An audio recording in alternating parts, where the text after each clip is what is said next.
Hey, welcome to the Lucas and Adam show. I'm Adam, that's Lucas, and today we have a very special guest with us. It's Rosie. Rosie, tell the people who you are. Hey, what's up?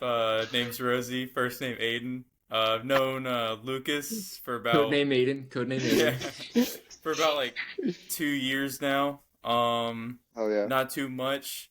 It's funny enough. Like we were just getting out of work and everything, and I was walking to my car, and he stopped me in the parking lot. He's like, "Hey, you want to be on the pod tonight?" And I'm like, "Oh, what are you doing on We the have pod?" He's like, "It's right up your alley. We're talking about Pixar movies." And I'm like, "Dude, sign me up." So that's everything I needed to know. So I'm Fuck ready yeah. to go. Hell he's yeah. locked in. Hell I yeah, actually Rosie. we That's we fucking actually sick. we accidentally talked about it earlier today, and I was like, "Hang on, if we're gonna keep talking, you need to do it on the pod. You gotta save it for the pod because Okay. the Save for the people need pod. to know. We're making The people need to t-shirts. know. We're making Save It for the Pod I t-shirts. think that'd We be need to. We'd have to That'd be get the funny. It'd be No, I fucking think it would be funny. too. Yeah. It'd be like, I don't have to know they're being fucking We funny, should but they're fucking get funny. Rosie. Woody's like into that drawing shit now, right? No, I did not know Oh, that. really? He's like into drawing now, and I was thinking about having him like blow up me and Adam's faces in some like type of character, and I don't know. We can figure it Like out a later. graphic for But the pod. that's more of I an mean, off. dude, we could just put the pod logo on it. Like, I don't is that, love the pod logo. We I thought can. you liked the pod logo. What are you No, talking it's about? good, but it was also like 2 years. Like I don't even know when that was. 2022 or Dude, something. that was 2022. That was like 4 years ago. Yeah, I know that's insane. How So maybe crazy we is could. that? I It's due know. for an updating. Anyway, Yeah. All right. well, Rosie At kind any of gave it rate, away a little bit. Rosie, that was a great segue. So today we're talking Pixar. In the 2000s, to be specific, as you could probably tell by the title of this pod. Yeah. And real quick, couple program reminders. Please like, subscribe, follow, share on YouTube and Spotify. It helps. Leave comments. Yeah. I'll start it off here. I'm gonna be honest. I'm really nervous for this pod. I really am. I've done a Why are you lot of nervous? these where I'm feel underprepared or feel like I don't know what I'm talking about, and I do it anyway, and I look like an idiot. But I feel like this one, I'm nervous for the opposite. I feel like I've watched every single one of these movies like twice within the past like 2 weeks, and each time I watch one, I'm like, God, this movie's fucking incredible. And then, no pun intended. And then I'm like, well, one of these movies has to be on the bottom. One of these movies has to be number 7, because there's 7 movies that came out from 2000 Yeah. to 2009. And we could go through the layout later, but it was it was one of the hardest things I've ever done in my life. Okay, haven't had a very hard life. It was like Sophie's Choice. It was like Sophie's Choice. It was like Sofa's choice. Are you trying to choose between a pillow and a bath mat? It was like that. Big Mouth reference. That's a big life reference. That's a tease. Rosie, what's your relationship with Pixar? I just gotta say I grew up on them. Growing Yeah. up, we didn't have cable for a while. We just had one DVD player, so we had this huge DVD collection, and a big majority of that was just Disney and Pixar movies on repeat. Majority of And Predator. Incredibles and Monsters Inc. And I didn't Predator. know what Predator was until I went into my dad's garage and I dug up like a VCR, and then I was like, "What is this?" And then he's- Aiden died and Rosie emerged. literally, dude, it was like a cocoon. I went to Uh, the chrysalis for like a day. That's hilarious. Dude, it's like the classic thing is like, yeah, you look under your dad's bed and then it's like porno mags, but instead of porno mags, it was a Yeah, VCR. Predator. It was fucking.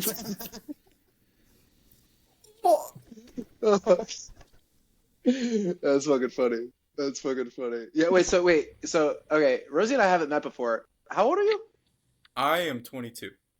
Oh shit! Oh damn, so you're younger than us. Fuck, Yeah, Yeah. dude, we're the old heads. I guess Alex is younger than us too.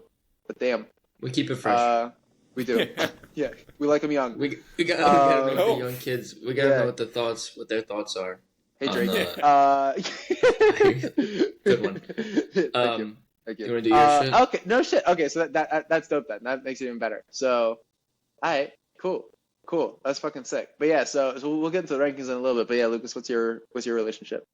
Oh, I mean, I also I was such a nerd for these movies. I honestly don't think I've watched any of these. So I'm just gonna the movies in order: 2001 Monsters Inc., 2003 Oh yeah. Finding Nemo, 2004 The Incredibles, 2006 right? 2006 is Cars.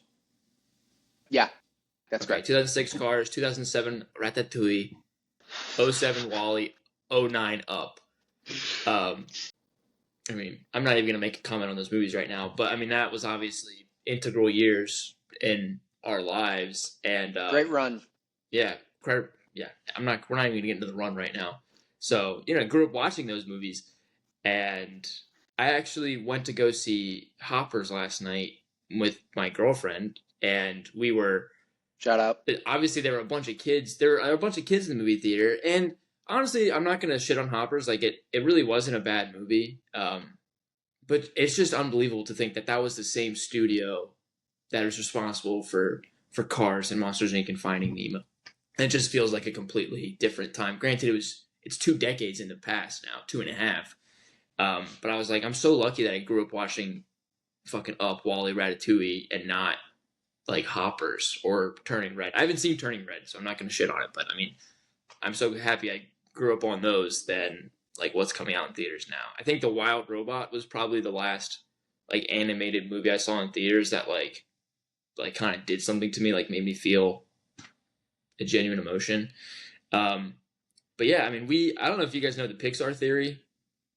What is it? I'm not gonna get into it right now because I think it's kind of silly now. But as a kid, I was upset. I was just obsessed with it's the theory that all these Pixar movies are related. Yeah. Because I mean, like by and large, and all the Easter eggs throughout, like so, it's the theory that they're all related. And I remember one time, me, my brother, and my sister.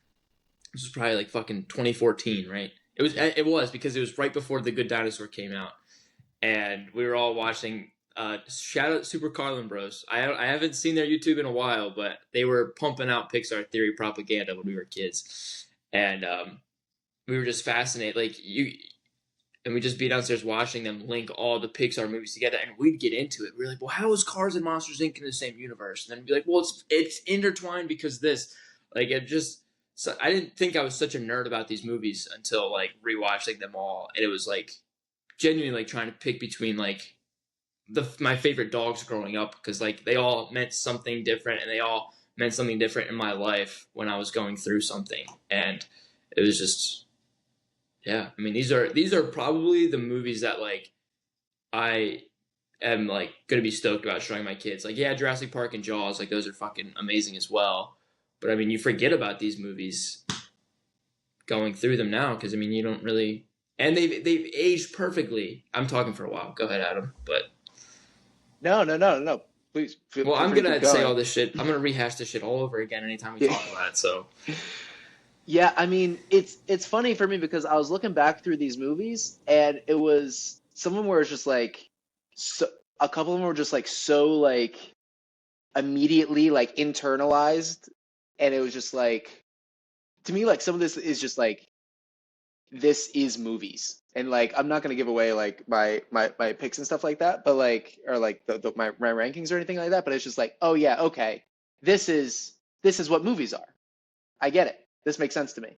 And I think there was also part of it where it's just like some of it is like pretty grown up and it's like actually has a lot to say and like there was like a real message and it was intelligible for me at the time and it's like it was like, oh, okay. I understand what Wall-E is trying to say. I understand what Up is trying to say. Or like even like Monsters Inc. or Ratatouille. Like I get it. Like oh, Incredibles, it's about getting older. I get it. That makes sense. And yeah, it's one of those things where it's just like it like they were able to do stuff in a way that it just clicked immediately. And I think it was like really cool to like feel that in the moment.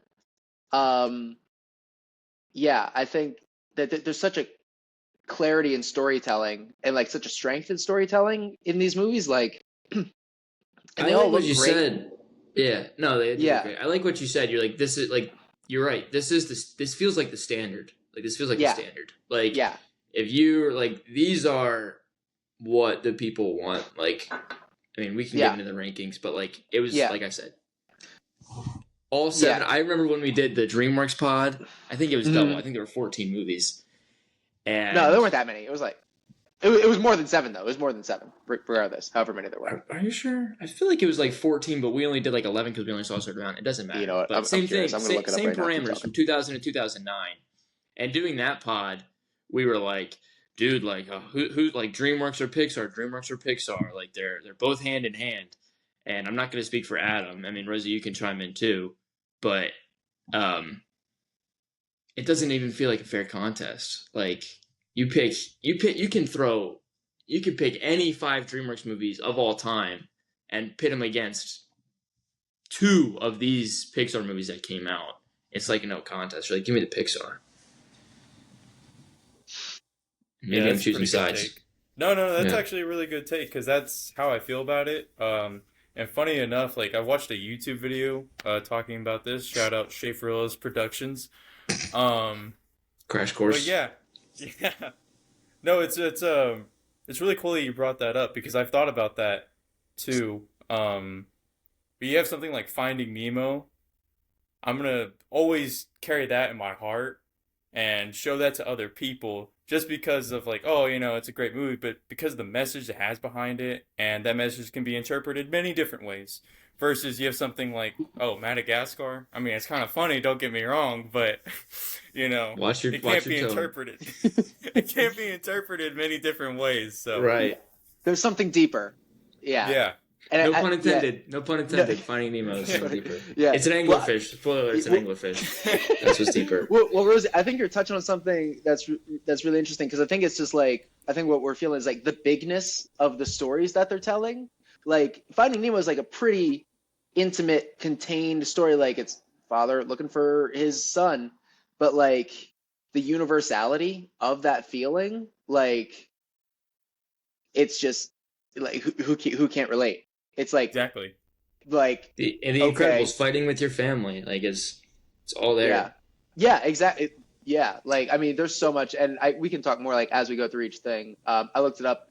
DreamWorks made 12 movies in the same Okay, I was time close. span that we're talking about right now. So yeah, so they made 5 more movies in this time period. Quality over quantity. Quality I over mean, quantity. yeah. No shit on DreamWorks. DreamWorks made some great movies. Like, DreamWorks made DreamWorks some make great great. movies. They just make they make different movies. Yeah, They make different Over the movies. Head. Over the Yeah. Hedge was one of the first movies we talked about on this Yeah, pod here. yeah. It was the wow. first movie that got its own pod, Yeah. and yeah, and I Good think movie. It's also a good standard movie.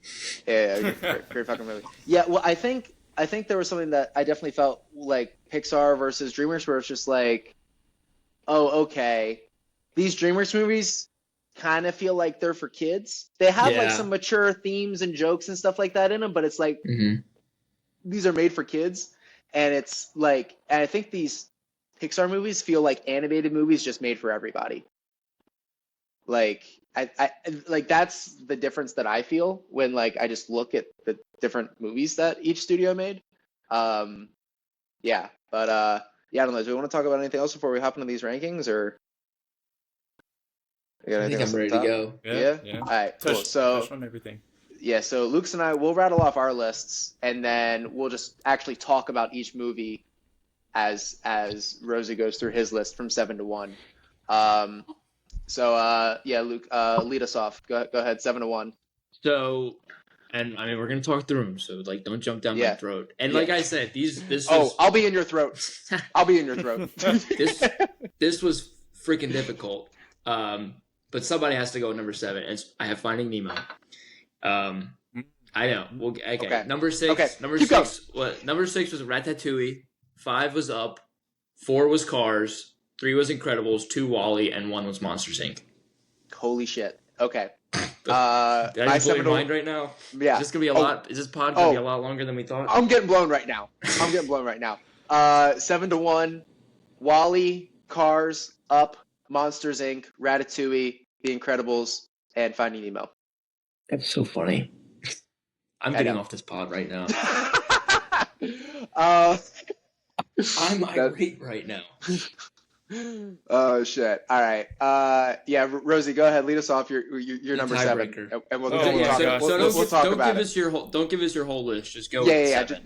We'll Oh, start just with number your 7. This is Yeah. gonna be.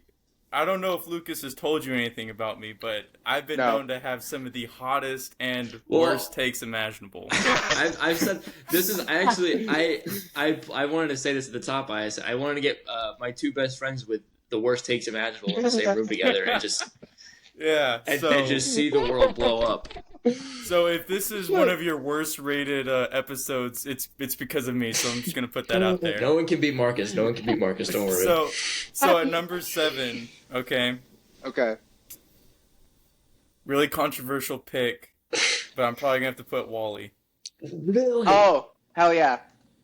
Okay. Yeah. I guess I'm in the wrong then. It would be hilarious if Rosie and I ended up having the same list. Rosie, don't That spoil would if be that's really the funny. case. But I was like, I'll leave- these guys' takes are ass, and then we just have the exact same opinion. So fucking funny. Why is it your number 7? So now, me personally, like going back to what I said in the beginning, like my relationship with Pixar.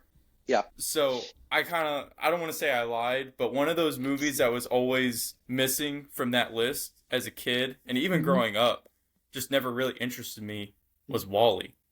Now I remember seeing it in theaters when it came out, but it was one of those things that I was not blown away by. I don't really remember any genuine characters sticking out to me. Now, obviously, I liked Wall-E, and I think as I get older, I like the captain.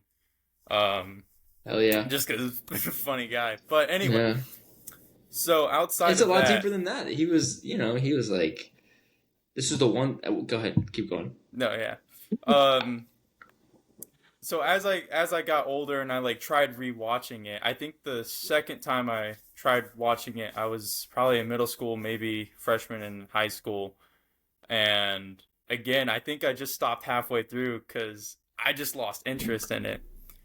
And I think and I'm not going to consider that the second full time that I've watched it, but the second actual time that I watched it was I would say probably about 2 years ago, start to finish, and I was like, well, I don't understand the big hype around Wall-E still, even to this day.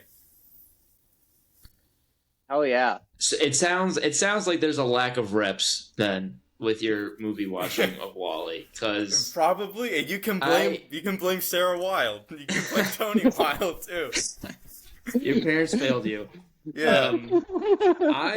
And you know what? I'm gonna agree with what you said, because in the part that out of all 7 of these movies, honestly, Wall-E and Up are probably my 2 least rewatched movies out of all these. And like I said, I watched all of these over again, and I watched them a second time. And Wall-E is the only movie that I watched 3 times because I just fucking loved it so much. There's 2 tiers on my list. There's 1 through 3, which is Monsters Inc., Wall-E, and The Incredibles.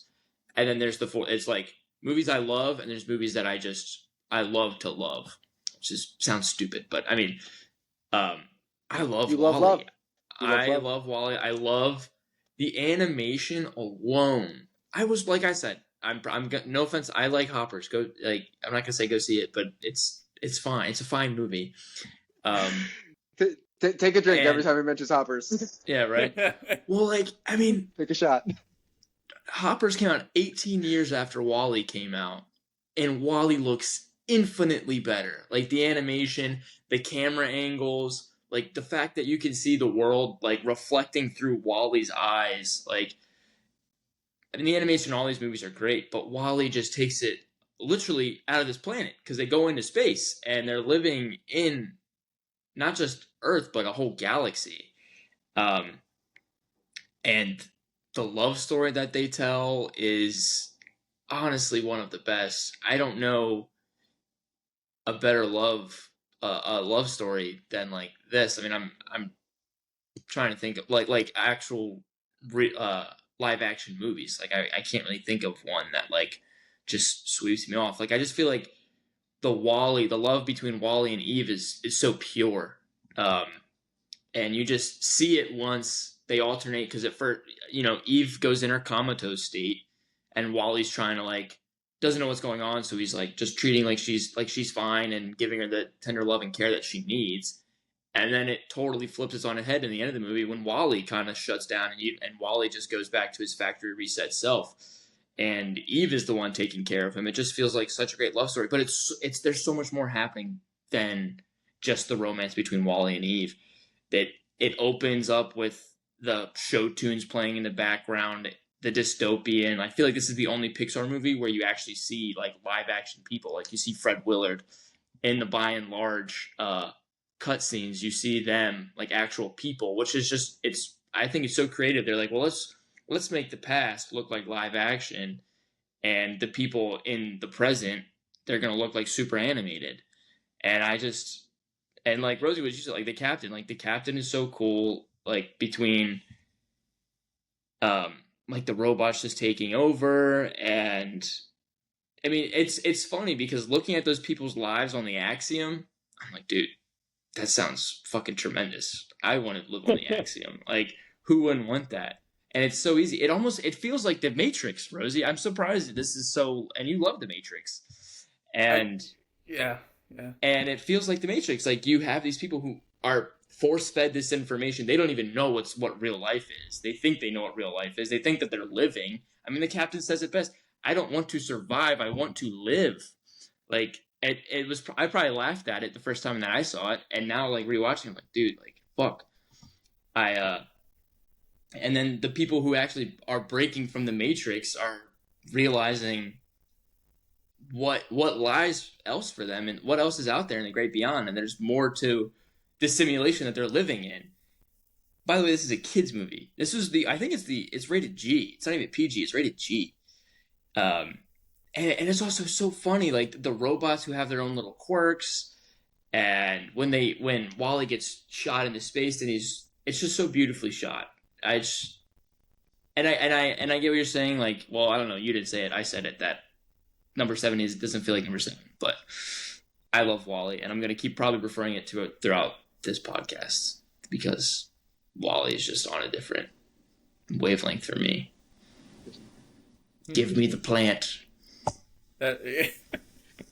That's funny. Yeah, I think I might be in the same situation as Rosie here. I think it's just a lack of reps on my part because I just don't have that relationship with this movie. I mean, it also came out later in the run. It was like the second to last one to come out in the 2000s. Up was the last one, I think. And I just haven't spent as much time with it, I don't think. And like I think it was one of those things like where like the message just like, yeah, I get it. And I just don't think I was necessarily like moved by the story. Something like, yeah, protect the environment, cool. Dude, no litter, you are the biggest. Yeah. You are. Anytime I ask you what a movie means, i.e. Taxi Driver, because I still don't know what Taxi Driver is about or what message it's trying to put out. I ask, I'm like, hey, like, what do you think Taxi? And your default to anytime there's like a complex movie that I know is really good, but I know I'm missing the point, which is a lot of them. Mm-hmm. But your go-to answer is consumerism. And here's a movie that's actually about fucking consumerism, and you don't give a shit about it. Huh? It's been forever since I've seen it. Is it about consumerism? I don't think so. Right? It's about consumerism. No, not Taxi Driver. Are you talking about Taxi Driver or Wally? No. We're back on Wally. We're back on Wally. All right, sorry. Oh, I thought we were Taxi Driver. No, Taxi Driver isn't about consumerism either. I don't think. Yeah, well, that's Fight Club. Fight Club is about consumerism. Fight Club is about consumerism. Is that true, Rosie? Is Fight Club about not consumerism? joining fight clubs. Common misconception. Yeah, yeah, I could see that take. No, it's not. It's about joining fight clubs. It's the first time that credit card. Are we doing a Fight unions. Club pod? Should I do my Fight Club story now? Oh shit! Or... I'll write that down. That's a good idea. Like okay. Fight Club. I don't even know. I don't think I have the brain power to be on the Fight Club pod. Yeah, you're well, questioning that you about probably consumerism, don't. So... dude. There's a scene when the people are all in the Axiom and they just put out some weird commercial there because everybody's wearing red, and they're like, everybody should wear blue. Like blue's the new red. And then within 5 seconds, everyone's wearing blue. Like it's I'm really not trying to be like, well, this movie's deeper than it actually is. Like it's existentialist because of this. I'm really not trying to be that guy. That's in the text though. Like that's not especially this early in the pod. But it just feels so. God, I hate to be this guy. I'm gonna be such this is the time for it. Do it. Yeah. But it feels so relevant today. Like I was actually having this conversation. I had this conversation with Rosie all the fucking time. I was like, I hate people in power who are just in power, and we just have to listen to them because they're in power, and that's the way that it is. Yeah. You're talking about that shit. Yeah, you're talking about authoritarianism. Yeah. Not Well, I mean, not this consumerism. is this That's different. the consumers. It So plays they a can be part in related. that, They can be though. related. Consumer But yeah, plays a part in that. I see what you're saying. And I see what you're saying. Yeah. and yeah, like you don't realize. I mean, I think they were on the action for 700 plus years, and the autopilot, which is also great. They call him Auto, like it's great. He comes in and is like, well, this is the way that's going to be because like this is the best for everybody, and it's true. Like I'm going to keep referring to the Matrix. Like who I always get confused. The red pill is to stay in, right? Or the red pill is to get out. Blue No, is red pill takes you out. Blue pill keeps stay you in. in. Right. Yeah, Okay. yeah. Comment because if it's you know like- for sure. This is actually one of Marcus's takes. I'm Okay. really not. This pod is gonna be so fucking long.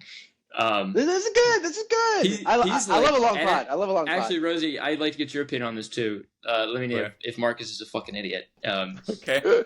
He said that if we were alive during the American Revolution, like back in the 1770s, he said that he would be a loyalist and not a patriot because he thinks that life wasn't that bad and that like shit's hard. Like life is gonna life, you know. Life's gonna be unfair. Life's gonna be hard no matter what.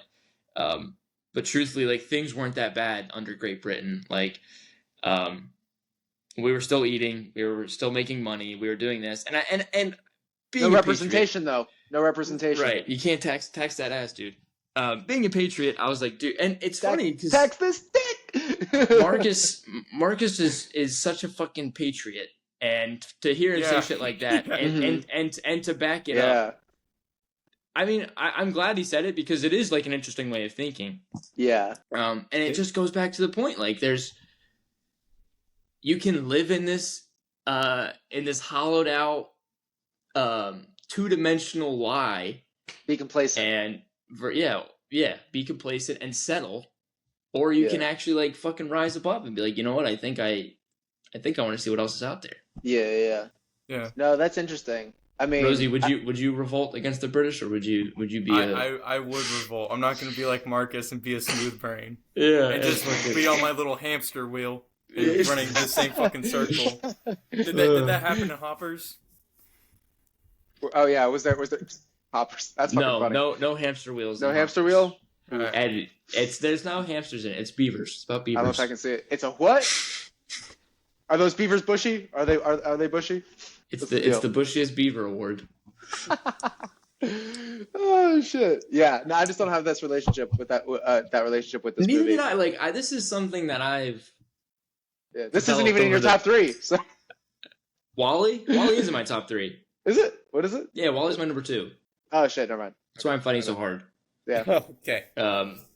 Anyway, we There can you move go. on. Yeah. That's Yeah. my. No, this is good. This is good. I can't believe it's That was number a 7. good- I can't that believe was it's a number good 7 section. because it's just the dystopianness, and I was like, this is a kids movie. This is a kids movie. Yeah. We talked about it at the top. Like, all these movies can easily be like cycled into a PG-13 or even R-rated movies, and For it'll sure. be just as good. Yeah.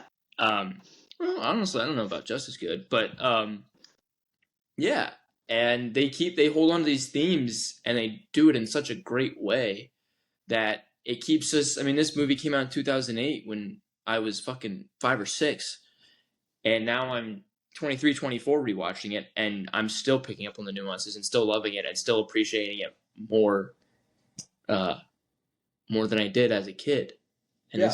it's meant for kids. Like, there's no movies that come out like that anymore. Like I said, Wild Robot. It's so bifurcated. Have you seen Wild Yeah. Robot, Rosie? That seems like Yeah, it's your type of movie. it's amazing. Oh, yeah. Yeah, Haley and I Right. watched it together. That's like the type of movie that Shout out Haley. I feel like is in the realm of the 2000s. But other than that, anyway, all right, we can move Boom. on. Unless there's any more Wally stuff you want to do. No, I'm good. There's, like, no dialogue either. I don't Just- have like a real take on Wally, to be The honest. communication between Wally and Eve is just so pure and awesome, and you don't know what they're saying. Like, the way that they personify these objects is amazing. They make everything about Wally move. They make his eyes, like, it's great. And his little cockroach pet. And his shack. I mean, his shack is cool as fuck, dude. I would live in that shack now. I would. I love that scene. Take me back to the Wally Yeah, shack. I was like, bro, give me the blue Dude, pill. I need to I'll stay in rewatch that fucking shack. Wally now. You should, dude. No, dude, Wally's Yeah. got that red pill, dude. He's fucking out there. He's in the real Yeah, world. He's doing the shit. He's doing the There shit. is That Matrix like comparison's hilarious, by the way. That's dope. I'll die on that I hill. never thought about that. I never thought about that. Yeah, I'll do another I've Matrix take. ever heard that. Yeah. Very smooth brain. It takes a lot for me to understand movies. I've probably watched The Matrix like 4 times, and I was still like, what the fuck is going on in this movie? And I finally was like on a plane, and I was like, dude, I'm sitting down, I'm watching The Matrix, and I'm going to figure out what the hell's going on in this movie. And I finally watched it, and it was blowing my mind, dude. I was like, what the fuck, dude? I've seen this movie 4 times. It felt like it was like the first time ever. And this was like maybe 2 years ago, and I'm like, I can't imagine what the people sitting next to me, like, I was like, holy shit. And they're like, oh, what movie are you watching? I was like, oh, The Matrix. Like, oh, no shit. Okay, yeah, I remember when that movie came out. Fucking loser. Anyway. Matrix pod in the works. Rosie will have you back for that. I just want to keep comparing things to The Matrix. I don't want to talk about The Matrix. I just want to keep comparing things to The Matrix. Finding Nemo's a lot like The Matrix, actually. So. And actually, well, we'll get into that, I guess. Up has a lot of similarities to Matrix 2. Yeah. Well, there's 4, right? What's the 4? Like Revolutions? Revelations? Yeah, that's like the newest. I didn't see that one. I'll Resurrections. be honest. Yeah. I didn't see it. Yeah. Not that I don't want to, but there's a lot of shit coming out. It was the first one, Reloaded, Trinity, and then Resurrections. Anyways, Rosie, what's your number 6? Yeah, sorry that one. So another like keep this channel on the tracks. If this is Incredibles, I'm gonna lose my mind. No, actually, it's not. Okay, That'd be a cardinal sin. So this next one is actually Ratatouille. Okay. Okay. So to say about this one, I appreciate what it's there's a lot like pretty smooth brain take, but in all these Pixar movies, right, there's multiple messages and themes going on at once. But one of my favorite ones about Ratatouille is what it punches you in the face with, is that not necessarily greatness, but anyone can do anything. And it doesn't matter what background you come from, what line of what walk of life you come from. As long as you are passionate about something, you care about something, and you're willing to go that extra effort to make it happen, world's your oyster, man. And I know it's kind of, after saying that, putting it at number 6 is kind of crazy, but it goes into probably the same issue I had with the last one. Just as a kid, I just couldn't really get into it, but as I got older, I really started to appreciate that message. And I think also this goes into the last one that you had about consumerism, with the head chef in Gusteau's restaurant when he's Chef trying Skinner. to push, when he's Say trying his to name. push. I don't remember it, dude. That's what I'm saying. But when he's really trying to push like these like frozen meals and whatnot, like Gusteau's like, oh, Gusteau would have wanted this, so I'm gonna make money off of him. So going back consumerism. But yeah, just one of those things. Never really watched a lot growing up. Really appreciated it as I got older. I would say like probably graduated high school. Rewatched it again. I'm like, damn, that kind of spoke to me on a different level. Yeah. No, Where did you have this one, Adam? This was my number 3. Okay. So I had a lot higher. I think the thing for me with this movie is like, the first thing is so warm. It's such a warm movie. Like being like, I guess that's like kind of what just like the color palette, how it looks, like being in that kitchen. Like when they're making food and you can just the food looks so fucking good, guys. It's such a great food movie. We need to do like a food movie pod. Maybe we'll do that like when we do Chef or something like that. But like, dude, the food in this just looks amazing. It makes you want to be in a kitchen. It makes you want to eat food. Like when he does the fucking like cheese and strawberry thing, it's like, oh yeah, that makes perfect sense. Cheese and strawberries, of course, why not? It's just like, I think it was just like, what I wrote down about is like, it just makes sense, which is so strange for a movie about a rat that lives in a guy's hat who pulls his hair and then he's a good cook. Like, it makes no fucking sense. like it's such a wild idea. I mean, that's what half these movies are. I think probably Ratatouille is probably like the most like It's kind of That the and, like, wackiest that and in that Monsters regard. Inc. Like it's so. No, Ratatouille is probably the number one. Yeah. Where it's just like this is Yeah. such a crazy I mean, it works obviously. It's a Yeah. great like it's all these Yeah. movies are original. That's For sure. what the number Yeah. one thing Yeah. is. Yeah. And also, But yeah, it's Ratatouille is like wow, that's good. Yeah. Good for the people who came up with this because that's. I know. That's good. It's like it's the wildest one that takes place in like the real world. Like Mm-hmm. it's fucking insane. I think this is probably like the That's only the one. movie. I guess It's Up, so crazy. maybe. Yeah, but dude, Paris looks amazing. Like you know what? It's like I want to be in that movie. That's the feeling How that I did you get. feel about like from I that. think what it was the '60s? Was it like the '60s when it was taking place?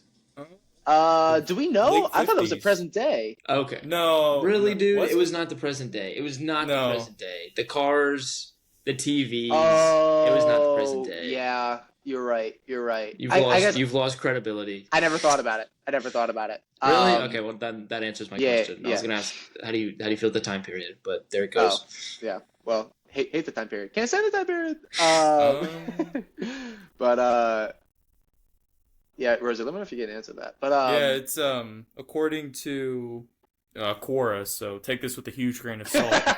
never wrong. Never wrong. Yeah, prior to the PC revolution of 1995. Yeah. So That's just really late. that doesn't feel That's right funny. to me because That's there's a funny lot that of black and white Yeah. TV Yeah. shots. The in cars. Ratatouille. There's no. The phones that they do use are rotary. Yeah. Anyway, I mean, it's not a big part of the movie. I was just curious. Like, Yeah. do you think like it probably could take place during present day? Dude, I just realized. Can you guys hear like this? Never mind. Keep going. Keep going. Yeah. Okay. I'm gonna turn my, but yeah, turn my TV down. Okay. Nice. Oh shit. We're pros. All right, take it back. Take it back. But 10 yeah, seconds. yeah. What happened?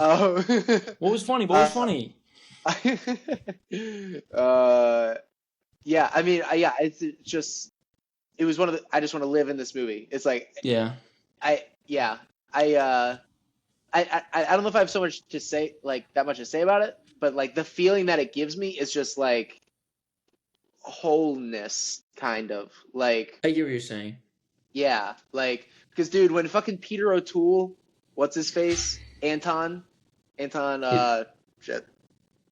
Big fan over here. Anton Can't remember his Ego. names. Ego, yeah. Yeah. Dude, when he eats the fucking thing and it takes him back to his childhood, it's like, yep, boom. That's fucking movies. That's like my shit. Like, boom, flashback.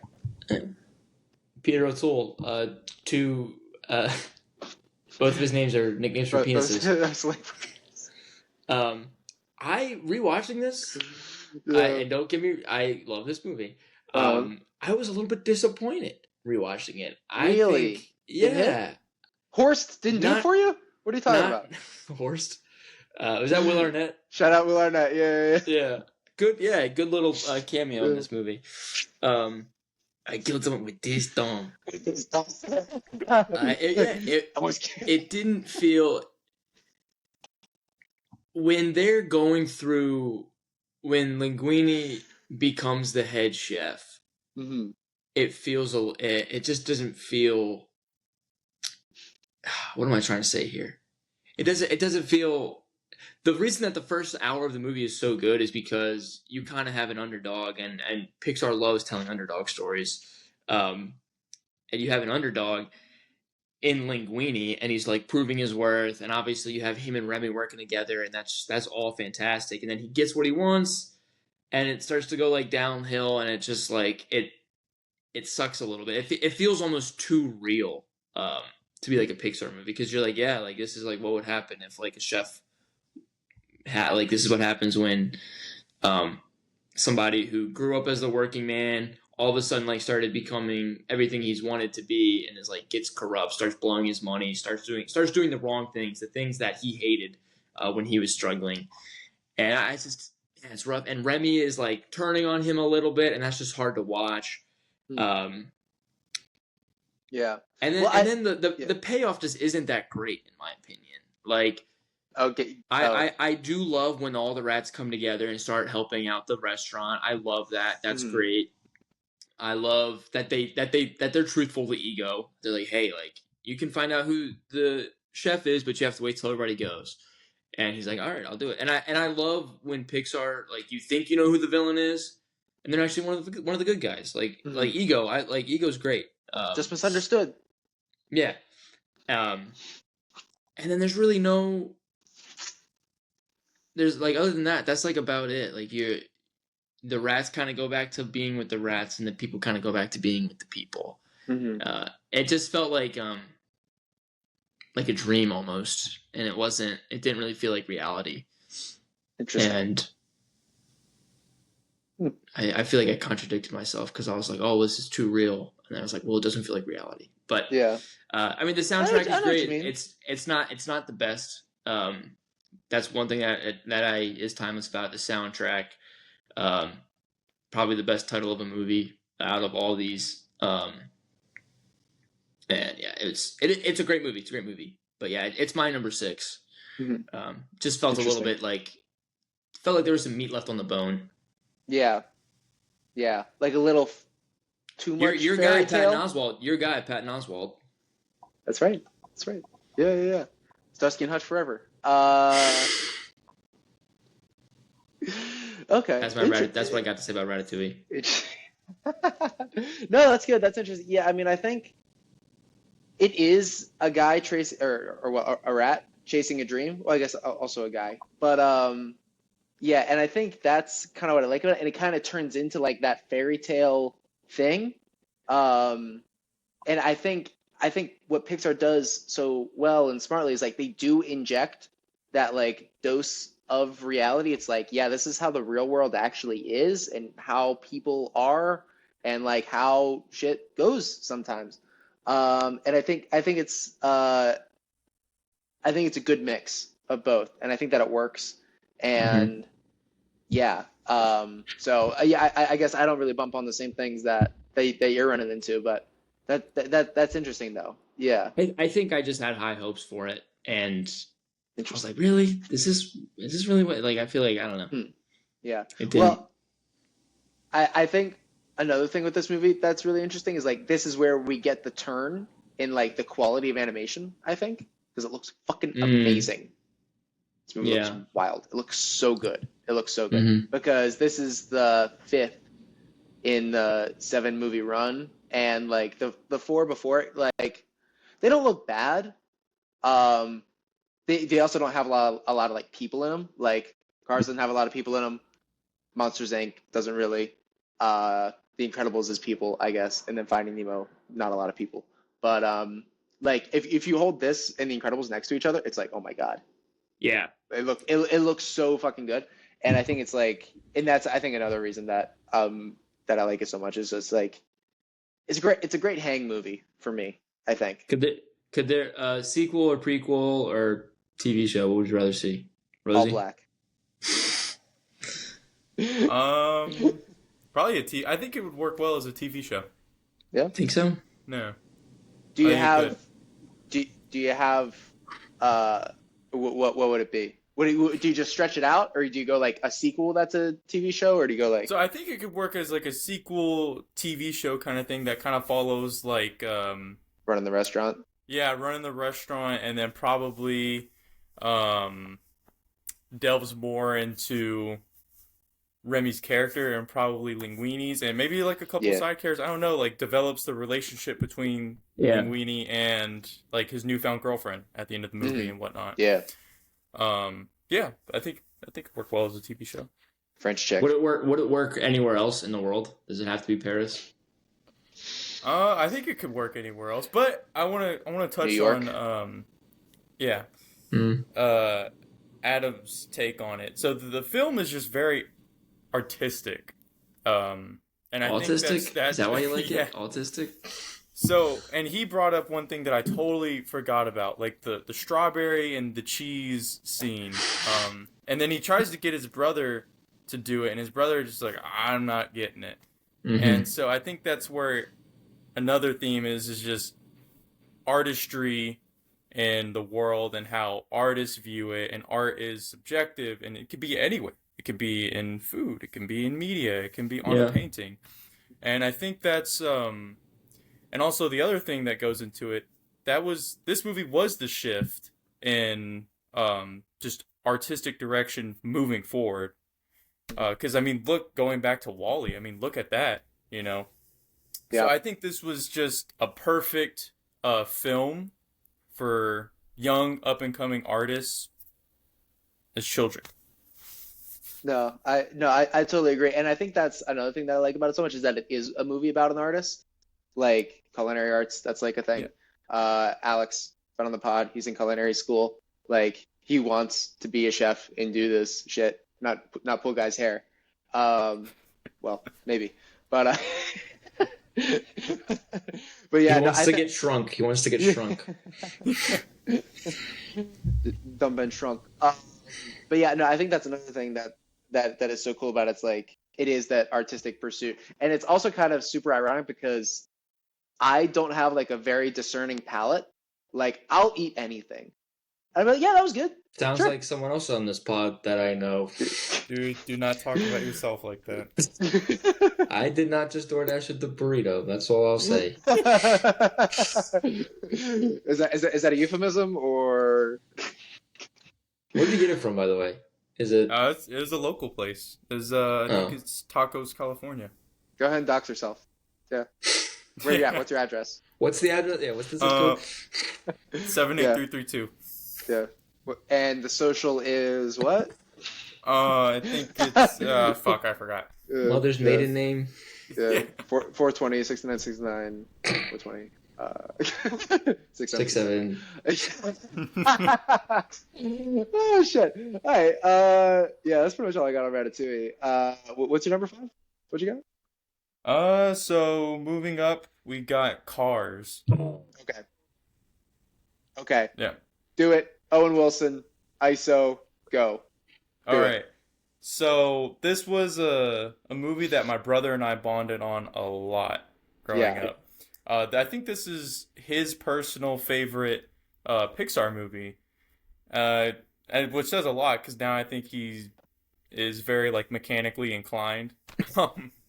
So if you ever heard me tell a story about Colton, shout out. It makes a lot of sense. So one of the core themes of this film is slow down, enjoy life. It's been beaten with us with a hammer over and over. You'll hear the same take on it. My main issue with this movie is, and I think it's great, so I just want to put that out there. My main issue is, unlike any of the other films that we have on here, you can replace the cars with people, which again is another pretty cool take. You'll hear that somewhat often. But you really start to see that in the sequels as well. So everything in the Cars universe is just literally I want to say a cash grab, and maybe that's not doing it justice, but that's just my take on it. Other than that, I really enjoyed the theme behind it. Interesting. Lucas has a long-standing beef with Owen Wilson over the course First of all, of this that's not pod. what this is about, but we can. No. Let's get into it. Listen, I have nothing. He doesn't think Owen Wilson is funny. I don't think he's a comedic actor. I don't think he's a comedic actor. Thank you, Rosie. What? He's wrong. I think that he's Wedding Crashers. No, I think Wedding I've Crashers tried to convince him. is funny, but anytime I'm quoting Wedding Crashers or I'm thinking of like a funny scene from Wedding Crashers, it's Vince Vaughn or Will Ferrell or even or Bradley Cooper. Like Owen Wilson isn't really funny in that movie. Like he's not. So he has comedic. What does he do in like Wedding Crashers? Like I'm even blanking right now on like what he does that's funny. God. Like his little shit with Vince Vaughn is funny. Like when they're like oh, like speaking in code, they're like, oh, rule number 5, like call it a bullseye, like shit like that. But those are all Vince Vaughn quotes. He's just talking to Owen Wilson. Owen Wilson is just there. We're gonna have to do like an emergency Wedding Crashers pod. This is getting out of hand. This is no, seriously. I'm asking. Please continue. Get this. I'm asking. Dig the hole deeper. Starsky and Hutch, and Night at the Museum. He's really funny in both of those. That's right. Absolutely. Yeah. And other than that, like I'm trying to, like his stuff with Wes Anderson isn't incredible.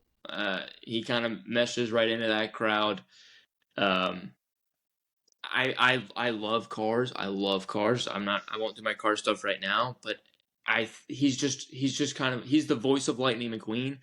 Lightning McQueen isn't really that funny in Cars. Like Mater is funny. Like Doc is funny. Chick Hicks is funny. Like Lightning McQueen is kind of just he's an ass, and Owen Wilson does it great. Lightning McQueen is everything. Lightning McQueen is exactly what he should be in this movie.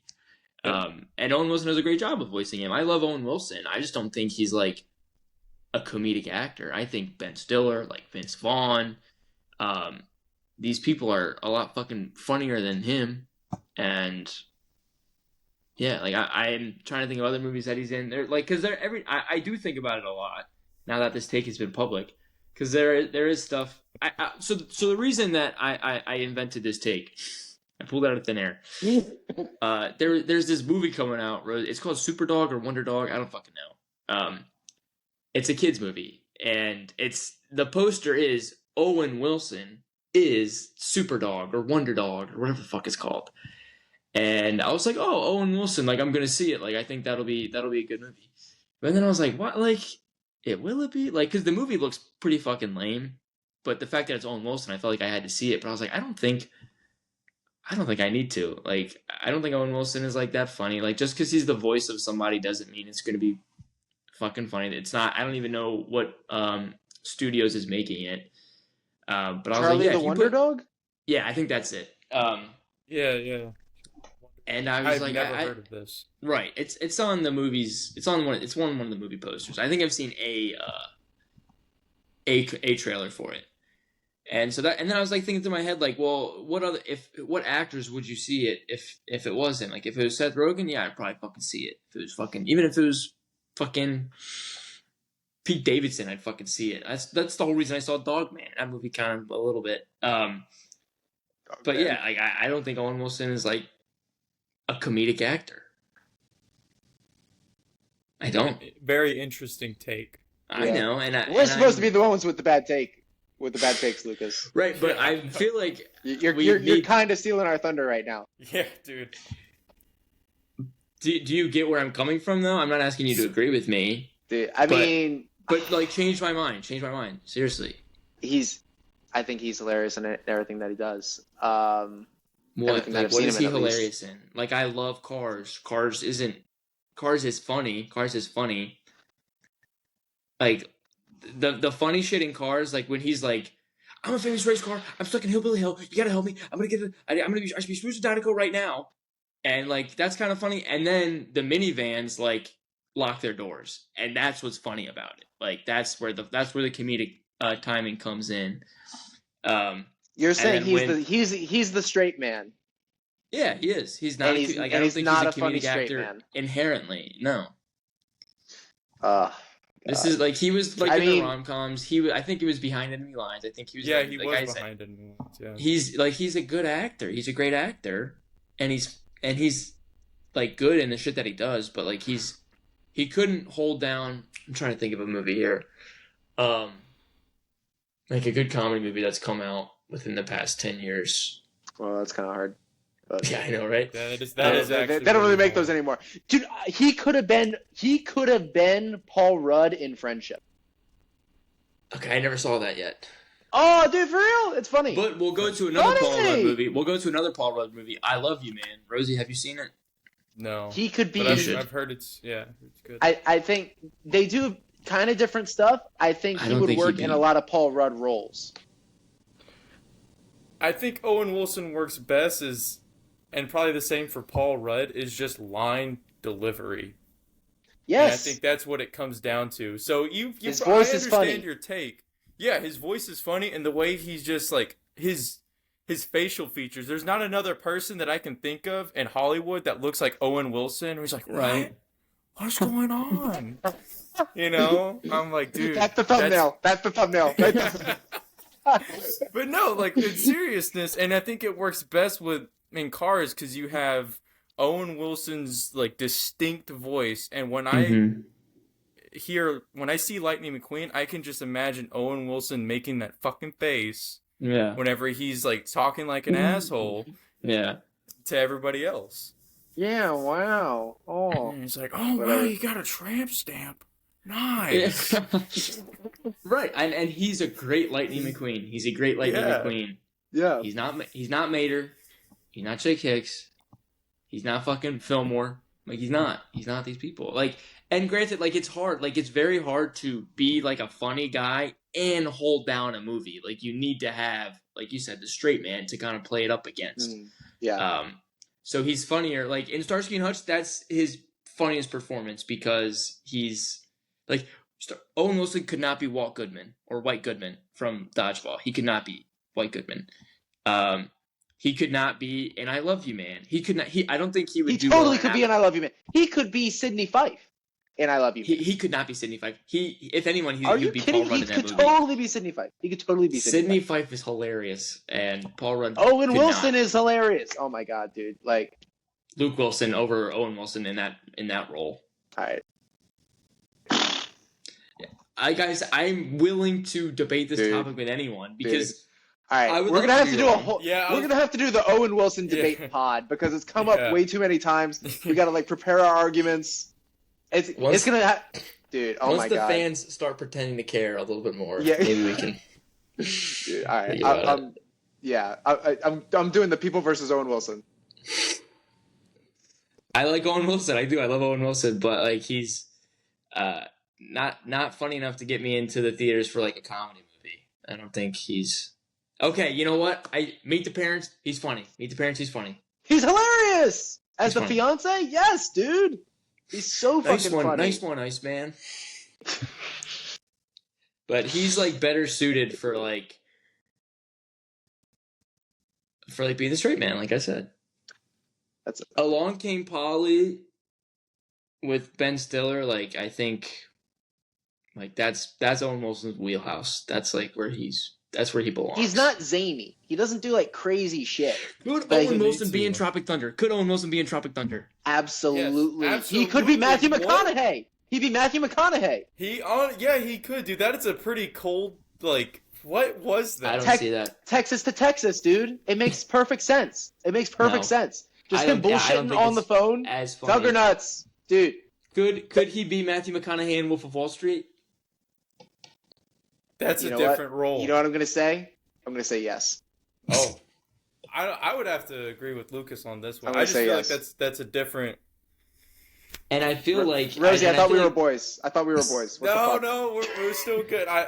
He's tearing us apart right All now. right. You have to This, choose. You have has to gone choose. down a deep rabbit hole. Or no? Are we going back to Okay, Cars? all right. Should we go back Anyways, to Cars? Cars. It was my number 5. I don't have like too much to say about it. Seen the bunch. Life is a Highway. Real Gone by Sheryl Crow. Pretty I good. still listen to that while I'm running. Dude, It's fucked up. Yeah. So, are you done with your Rosie stuffed cars? Can I do my Rosie stuffed Yeah. cars? Just like Freudian slip. Yeah. That's all I got. Yeah. Cars is my number 4. It was one of my first. What? I don't know. I was supposed it to be like lower or something like that. I don't know. Oh, really? Yeah. It's at 4. Like I said, there's two tiers. That's Cars. mid. That's mid. Cars is on the cusp. Once we first It's the started top of talking tier about 2. this, yeah. Once we were like, I knew that this is what was going to happen. I was like, okay, Cars is going to be number 1, and then what? Cars is great. I fucking love Cars. I want to get some car shit tattooed on me at some point. I don't know what. But I love Cars. I think it's just such a boys movie. Like it's like racing. There's Mater and Lightning McQueen just coming together. There's police chases. The action scenes are fucking insane. Like I think that's what we're starting to get into. Like the Pixar, like Pixar does action scenes so fucking well. Like you don't get a whole lot of it in Ratatouille. Ratatouille's still great. You don't get a whole lot of it in WALL-E. It's great for different. Well, the kitchen scenes in Ratatouille are action scenes. With WALL-E is pretty good, huh? The kitchen scenes. Like there's so much choreography. Like it's not like it's real people doing this shit. Well, But, like, Cars. there's I so mean, much like, going on in those. It's crazy. Yeah. but And then- you and have then them. the races. You have them racing to Yeah. Real Gone by Sheryl Crow within the first 2 minutes, and just in that opening monologue when he's like, "I am speed. I eat losers for breakfast," and then it cuts and it's like cars going 100 miles, and then it cuts right back to him. He's like, "Oh yeah, this is fucking me, baby," and it's just, oh dude, it's just so great. Like that, just the opening scene, you're like, hooked. Like, I can't wait to show my son this movie, maybe even my daughter. If she's lucky, if she behaves. I'm actually gonna name my son Cars. I'm gonna name him Cars. I think. And then my next son Cars 2, and then my daughter Cars 3.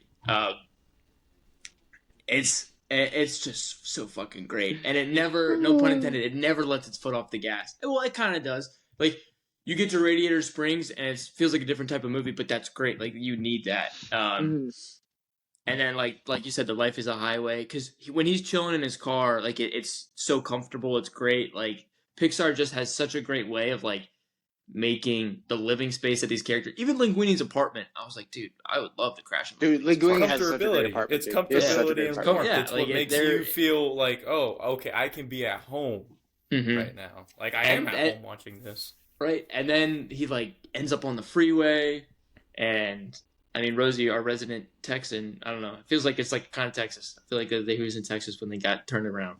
Yeah, probably like maybe like Arizona or some shit. Yeah.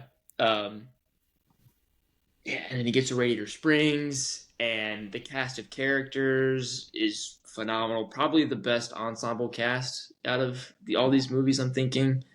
And it's definitely the biggest, so I don't really know who else it could be. Ooh, I mean... Like maybe Finding Nemo because of all the characters they meet along the way, but... Maybe... it might be the best. Or The Incredibles.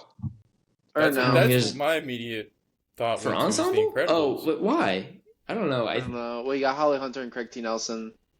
Oh, but okay. Well, you have your main characters, but I mean, like the ensemble, like Fillmore. Yeah. Dude, I know what you're saying. Yeah. Adam. Honestly, probably his Cars. Michael Keaton is in this movie. Do you understand? I was gonna say because you got Wilson Keaton, Larry the Cable Guy. Pacheco. Yeah. Pacheco. What's all this Pacheco? Like Pacheco. Yeah, and then when they're, I've also played. I didn't, as Rosie knows, I didn't play a lot of video games growing up, but I would play the fuck out of this game, dude. Game was awesome. Like it was free play. Like you were exploring Radiator Springs, and that's all I wanted to do as a fucking kid was just like live in Radiator Springs. I remember going on one of our first road trips into like the Texas area, like where it was just like Great Plains, New Mexico area. I was like, bro, this is Radiator Springs. Like, this is exactly like the desert, dude. Yeah, it's like, great desert so movie. Great desert movie. Yeah, it was so fucking. And Rosie's from South Texas, which I guess is like the Florida Keys. I don't fucking know, but yeah, I was like, dude, it's so I would never want to live there. I would never want to live there, but it is cool to like travel through it and be like, yeah, this is just fucking awesome. And Doc Hudson was amazing. Like his arc, yeah. It's my number 4 because at the end of the day, Rosie, I forget what you said the lesson was, but to me, it feels like it's just a super. This is like the one comfort movie that I think I've also seen it. This might be the movie that I've seen the most out of all these. Interesting. Like I could sit down and like watch, like listen to a baseball game while this is going on in the background. Maybe that's my fucking brain rot brain, but like. I know exactly what's going on, when and where and why, and it doesn't feel like I necessarily learn something from this movie. I mean, I learned not to be a dick. Like Lightning McQueen's a dick in the first half. I learned not to be a dick. But I still am one, so maybe you did do a good job, John Lasseter. I think I agree. I think that this is the one where like the message is kind of like least clear. You gotta be fast, dude. You gotta be fast. That's the message. America's all about speed, hot, nasty speed, whatever Eleanor Roosevelt said. Talladega quote. Oh yeah. Yeah. But all right, okay. Do we have anything else on Cars, or do we want to go to your number 4? Fuck, are we done with Cars? Dude, I feel like I could have talked for Cars. I mean, I'm. Do you have more to say? Do you have more to say? Do you think Cars could be interpreted as a Western? In a weird way. I'm gonna tell you right now, bro. Fuck, what was it? Yes. I don't know what defines a Western. I don't know what defines a Western. So I feel like I know you gotta watch. If it happens in the West. Yeah, to me that's exactly. It just so happens. If there's a cowboy in it, Back to the Future 3, that's a Western. That's how they get it. I forget what I was watching, but I was like reading Letterboxd reviews, and they're like, "This is a great neo-spatial existentialism Western." Dude. It's like, Jesus Christ, dude. Jesus, bro. I'm in the Ryan Coogler camp. 3. What the fuck are you talking about? I'm in the Ryan Coogler camp of we shouldn't have genres. You should never talk about genre. It just doesn't fucking matter. It's a movie. Why? I mean, Why? Well, his whole thing was that genres are racist. oh, Yeah. this sounds like something we shouldn't talk about on the pod. Well, 3 white guys, perfect time to do it. I don't know. Wait, Rosie, are you white? Are you white? I'm like half white. He thinks he is. So he's white. Yeah. Depending on the day. basically. Yeah. What mood I'm in. Do I want to use my minority card? Yeah. Not around these people. Yeah. All right. Are you shit. settled on Cars? Yeah, I'm good. I mean, we're gonna. Okay. I'm telling you, like, we're gonna do rewatch. Like, we're breaking down all these movies individually at some point, so we can move on All to right. number 4. All right. Yeah. So, go to number 4. my number 4. So I just want to put this out there, kind of moving forward. I'm gonna relate kind of a trope and theme that's seen in some of my favorite forms of media. Is kind of like this old disgruntled person, been through a lot of trauma in their life, and they meet somebody who changes their life. So obviously that gave it away, so we're gonna go with Up at number 4. So I think, and this was something that I kind of touched basis on with Lucas earlier when we were in the parking lot, was Don't dox me. yeah. So I think Up is a good movie. Again, I think the only memorable part, the only memorable part are people will say like, I think Up is great, and they've only seen it like once or twice in their whole fucking life. Is just because like the first like 12, 15 minutes, you see Carlson, he falls in love with Ellie, you see their life together, and then bam, she's gone, right? Again, it is great the way that they smash like a whole movie in that 15 minutes. It's just great storytelling. And then the rest of it leads into, like I was saying, my favorite trope is just old disgruntled person learning how to overcome grief with the help of a new character is usually not like a mirror of their former self, which kind of, because Russell does have a lot of that childlike Innocence. yeah, childlike innocence that Mr. Carl Fredrickson had. Yeah. Yeah. He also is a child. Yeah, well, exactly, but yeah, so, oh, mind fucking blown. But yeah, no, so, Russell acts like a kid because. yeah, no, Yeah. I interrupted you. Go. Yeah, you threw him off. No, Way to you're go, good. jerk. no, but yeah, and I think that's great. I think that's one of my favorite parts of the film. You kind of lose me a little bit when you get to, where is it that they're even trying to get to? Paradise. South Falls. America. South America. Paradise Yeah, Paradise Falls, Falls. yeah. It's like So America. they kind of lose me Adventure whenever they out get to there. that part. Really? and they Like meet, when like, they the get to former- Paradise Falls? No, not when they get to it. So, like, they get there, and then they run into the older... Charles. Yeah. Charles Whatever his Muntz. Charles Muntz. Yeah. So Damn, they I run know a lot into about this Charles movie. Muntz, and then that's whenever it takes a turn, in my opinion. I still think it's fine, but I could have done... How would you have done it? Have him just die at Paradise Falls? No. Yeah. No. You make the movie, Rosie. How about that? How about you make the movie? Yeah, I'll just go to fucking John Lasseter. Give me the script, you fat Up asshole. to, down.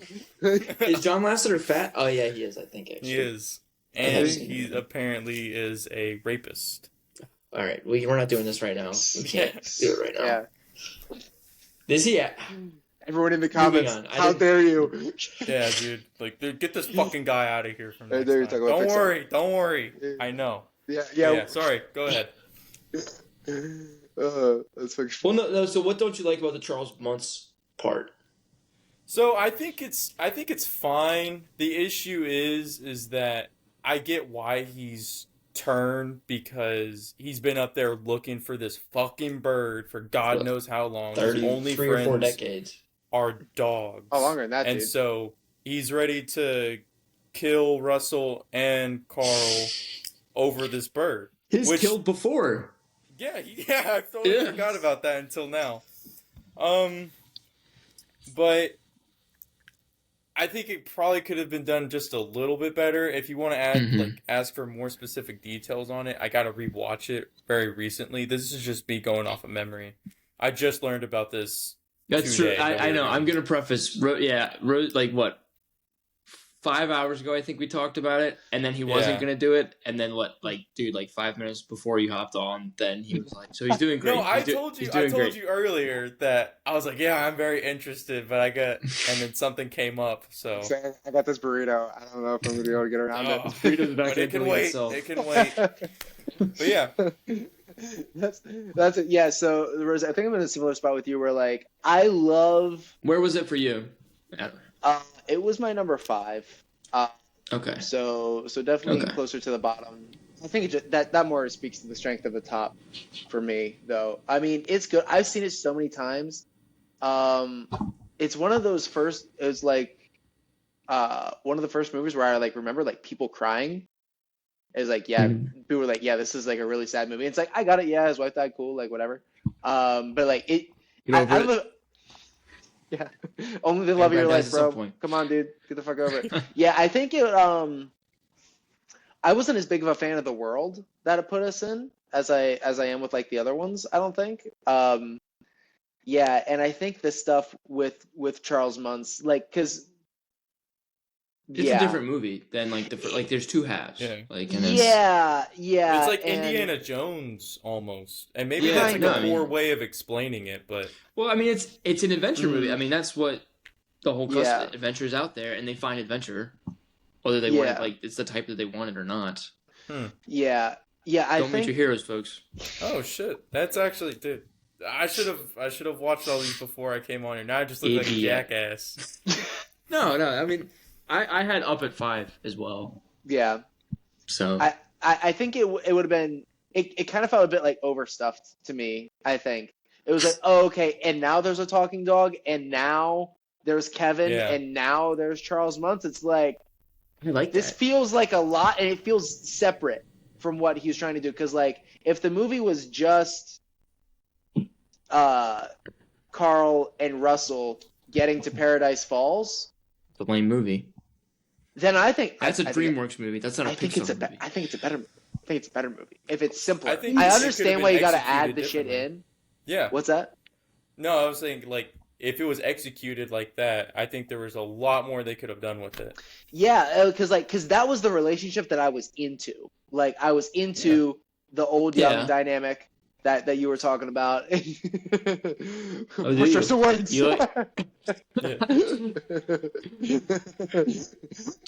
Call me John Lasseter.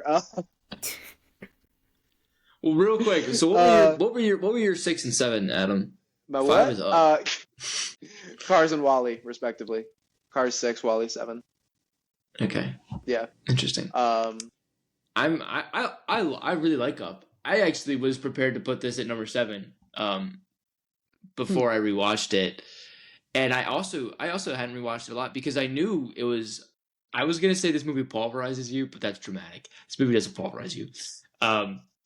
It hits you in the feels. It hits you in the feels. It's him. He's but the honestly, the first 10 minutes, maybe it's like so oversaturated and so out there that like it hits less than when it did, like especially when I was a kid. But I feel like that last scene with Carl and Russell sitting on the curb eating ice cream, counting the cars with Doug, to me that like. I feel I swell up with emotion. Like there's really no other way to say it like than I swell. Like this and like some parts of Monsters Inc. are like the two movies where I can feel like my heart feeling a certain way. Like I can feel my heart beat faster. I can feel my heart tighten. Like I can feel like myself in that situation. And Carl and Russell sitting on that curb, it's just like it's perfect. Like it's perfect. Like I can't think of a better way to end a movie. Like I don't use the word perfect. I think I probably do use it a lot. But ending movies to me is so difficult. It's so difficult. And I hate that there's so much weight on it because there's so many great movies and the ending just kind of like takes a shit and you're like, well, that was a good movie. But then you're rewatching it and you're like, oh yeah, this movie is great. And then you're like, oh, the ending kind of blows. So like ending movies is so difficult. And most of these movies, looking through it right now, other than like Ratatouille, um, end perfectly. And Up, I think, is probably the best one. And now I'm like saying like, well, why the hell is it number 5? The middle shit does get a little hinky. I kind of like the Charles Muntz stuff. It stirs the pot a little bit. I don't like the dogs. I'm sorry. Oh, I don't Doug's like hilarious the dogs. though. Doug is hilarious. Doug's hilarious, but you have a whole Oh, fleet you of mean them, the other dog? Oh, and like Squirrel. it is really funny. This movie is honestly really fucking funny too. It like, is really funny. I'm kind of wondering why I had it at 5 now. But I also, like you said, it speaks to the strength of the list. I'd be willing to flip Up in Cars now that I'm talking about it, because anytime it knocks you on your ass, it picks you right back up. This movie is fucking hilarious.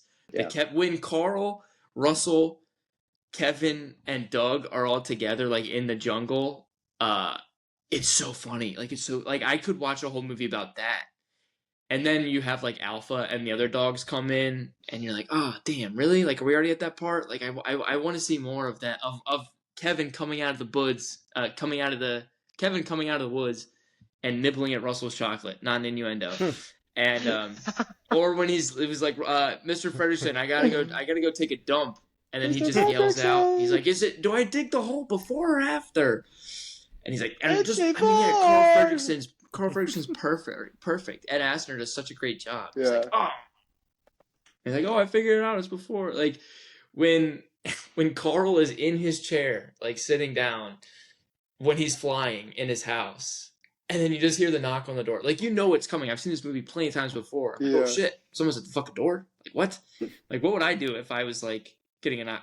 I'm like at my place now, like in a neighborhood, and people are knocking on my door. I'm like, what the fuck's going on out there? Who the fuck wants me? Like, and I can imagine being suspended in the air, traveling to South America, and you get a knock on the door, and then he just ignores it, and then it's Russell, and then he's like, can I please come in?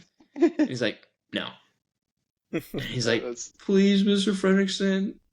All right, fine. Like, this movie's so funny. I don't like the dogs. Like, I wish Charles Muntz could get a different type of henchman. I don't have an answer. But it's an original movie. Like, this is... Yeah. All these movies are original. But, yeah, like you said, the mentor, like, Carl's mentoring him, and it's just... It's perfect. I really like what they did with it. I think this movie did a really underrated thing for a lot of people and made a lot of people question. It's like, I could probably learn how to fly. Like, I don't know. I definitely had that thought. Like, yeah, if I just got enough balloons together, then yeah. I could figure this out. Like, I remember, yeah, I don't know. I felt like I had that. Were you gonna say something? And that was funny. Yeah, well, there was a Tom and Jerry episode where Tom learned how to fly, and I always liked that one. Dude, Tom and Jerry, we should do a top 10 Tom and Jerry episodes. That'd be a good one. Oh, I fucking love Dude, Tom but then and I'd have Jerry. to watch all. Oh my god, worth it. You act like that's a chore. Dude, I can already tell you my number 1 right now. Which one's that? Spoil it. It's like where they drink like some fucking weird super milk, and Jerry gets like all fucking roided up, and Jack he starts beating the shit out of Tom, and at the very end, Tom drinks it, and he took like fucking 5 doses of it. Bro, Tom and Jerry's fucking wild. Yeah, it's like a Jekyll and Mr. Hyde thing. Dude, that one's fucking crazy though, because there's the one where Tom dies and he goes to heaven. Yeah. And he hops on the elevator. Yeah. Dude, Tom and Jerry's crazy. I love Tom and Jerry. Tom and Jerry's fucking wild. Tom and Jerry pod coming soon. Tom and Jerry pod. I think it was. Well, I love the one. I think it's Jerry that's living at the hotel, like in the penthouse at the hotel. Classic. We're moving on. I'm not getting down this rabbit hole right now. This mouse hole, if you will. Another one. My last Up thing. When Kevin eats the balloon and it pops in his throat, it's hilarious. Dude, I might have to put Up higher. I mean, I'm remembering because, dude, it is so fucking funny, and it also like carries such a weighted message. Like it's a lot. Those damn dogs. Wait, what's the message? Of him eating the balloon? No, not the whole movie itself. Yeah, don't eat Oh, balloons because it might pop I in you. was like, what? Yeah, and then Yeah, it's such a great because metaphor, dude. It's such a great metaphor. Carl Fredrickson's arc is awesome, and then when Muntz throws the lantern underneath Carl's The house, you're like, am I house. still watching a Yeah. Pixar movie? Because that's so dark.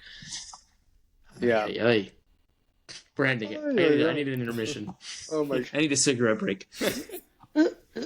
Smoke break. And we haven't even cracked the top 3. Smoke break twins. Yeah. Number 3. Rosie, All Rosie, go right. for it. Number 3, we have Incredibles. All right. So I'm like, wow, these are all really good movies. I was like, oh yeah, it's the top 3. Then it's Pixar. Anyway. So, Incredibles, fun fact, is actually directed by one of my favorite directors, Brad Bird. Mission Yep. Impossible 4. Let's fucking go. Ratatouille, too. Also did Ratatouille. Yeah. Oh, I forgot about that. Well, Yeah. one of my favorite films of all MI4. time is Iron Giant. Without a doubt, I Shit. love that movie. But that's not about Iron Giant right now. So, Go ahead IG and cry. pod? You can IG cry. pod? Yeah. Who says no? I'm down. Who says no? so Incredibles is one of those films that to go back into that little bit where it's like, am I even watching a Disney or Pixar film right now? That's how I feel with Incredibles. I feel, and one other thing about me is I love like DC, Marvel, Image Comics, all that good stuff. And this feels like it Nerd. was straight out of like an Image Comics. Like it could have been its own thing. So one of the other things I really love about it is set in the 50s. It has that, I don't want to say noir kind of aura to it, but more so that mystique, like a old school Bond film. It's kind of smooth, it's handsome, as I would like to describe it, with the soundtrack. A handsome film. A handsome film indeed. It's like a nice glass of whiskey, in my opinion.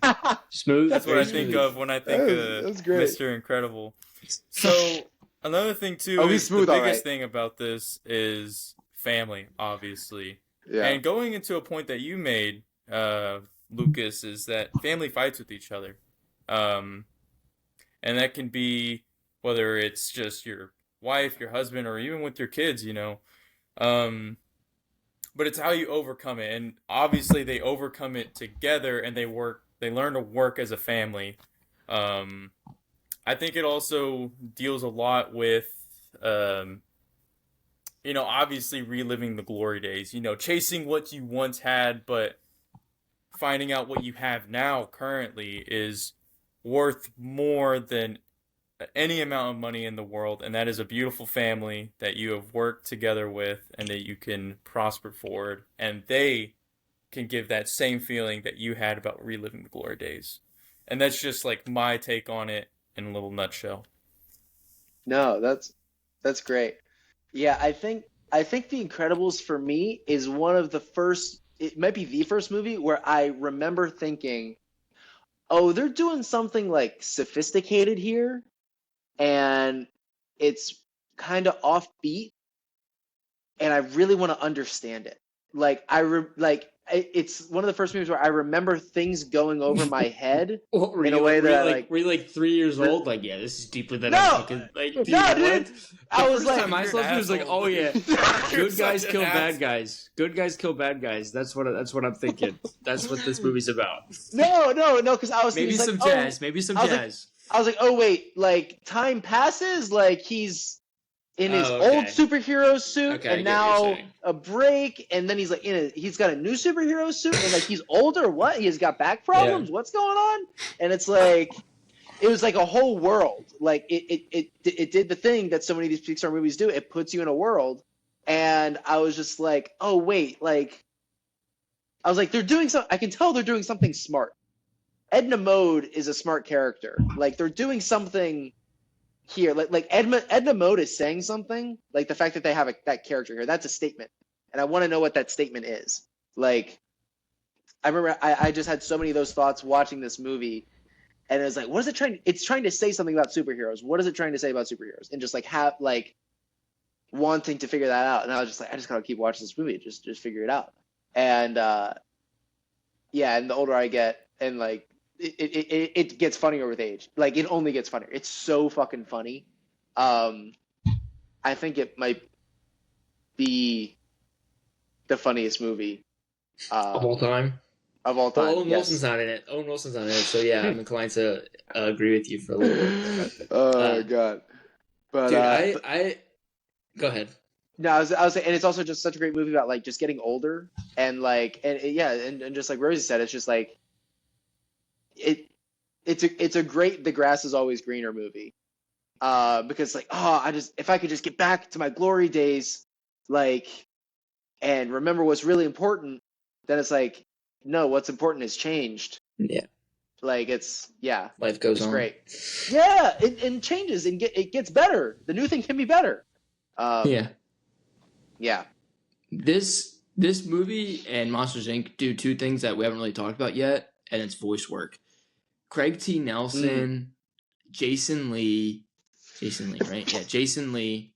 Dude, mute yourself next time.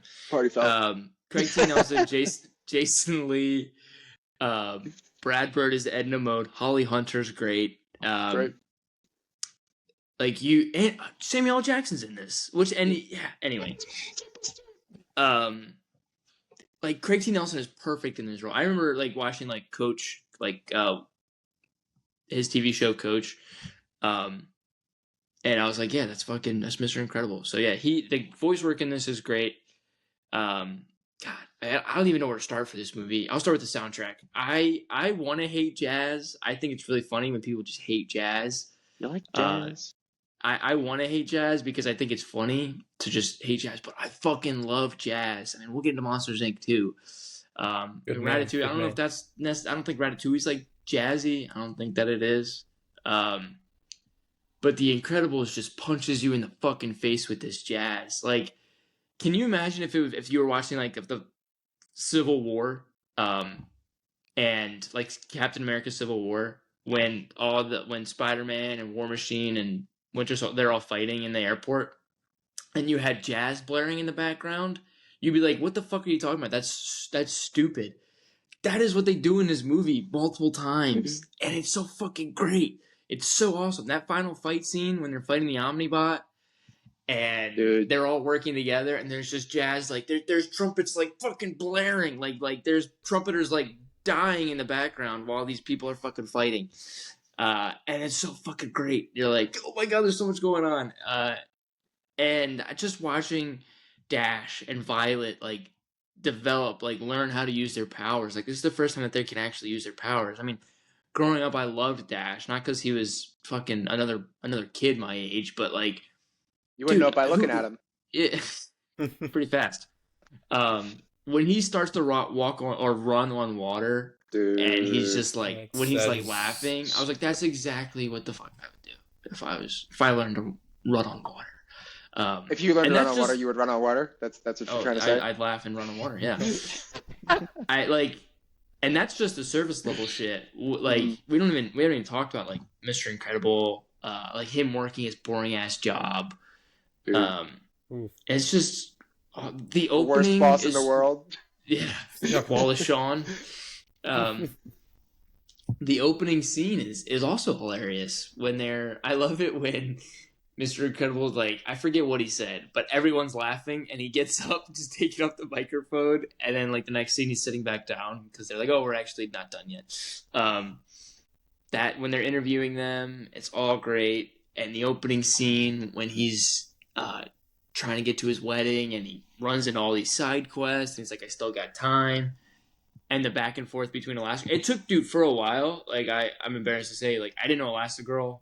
I mean, I learned later on in the movie, obviously, that they were the same person. But, like, when he was hitting on Elastigirl, my little kid brain did not understand that was who he was getting married to. And then even so stuff went over your head, and that's cool. But when it goes over my head, dude, you were acting like nothing went over your head. You were acting like nothing. You did the opposite. You're like, I was saying everything went over my head. What are you talking about? I knew this movie was deeper than what I thought it was. No, I knew it was deeper, but I didn't know what was so deep about it.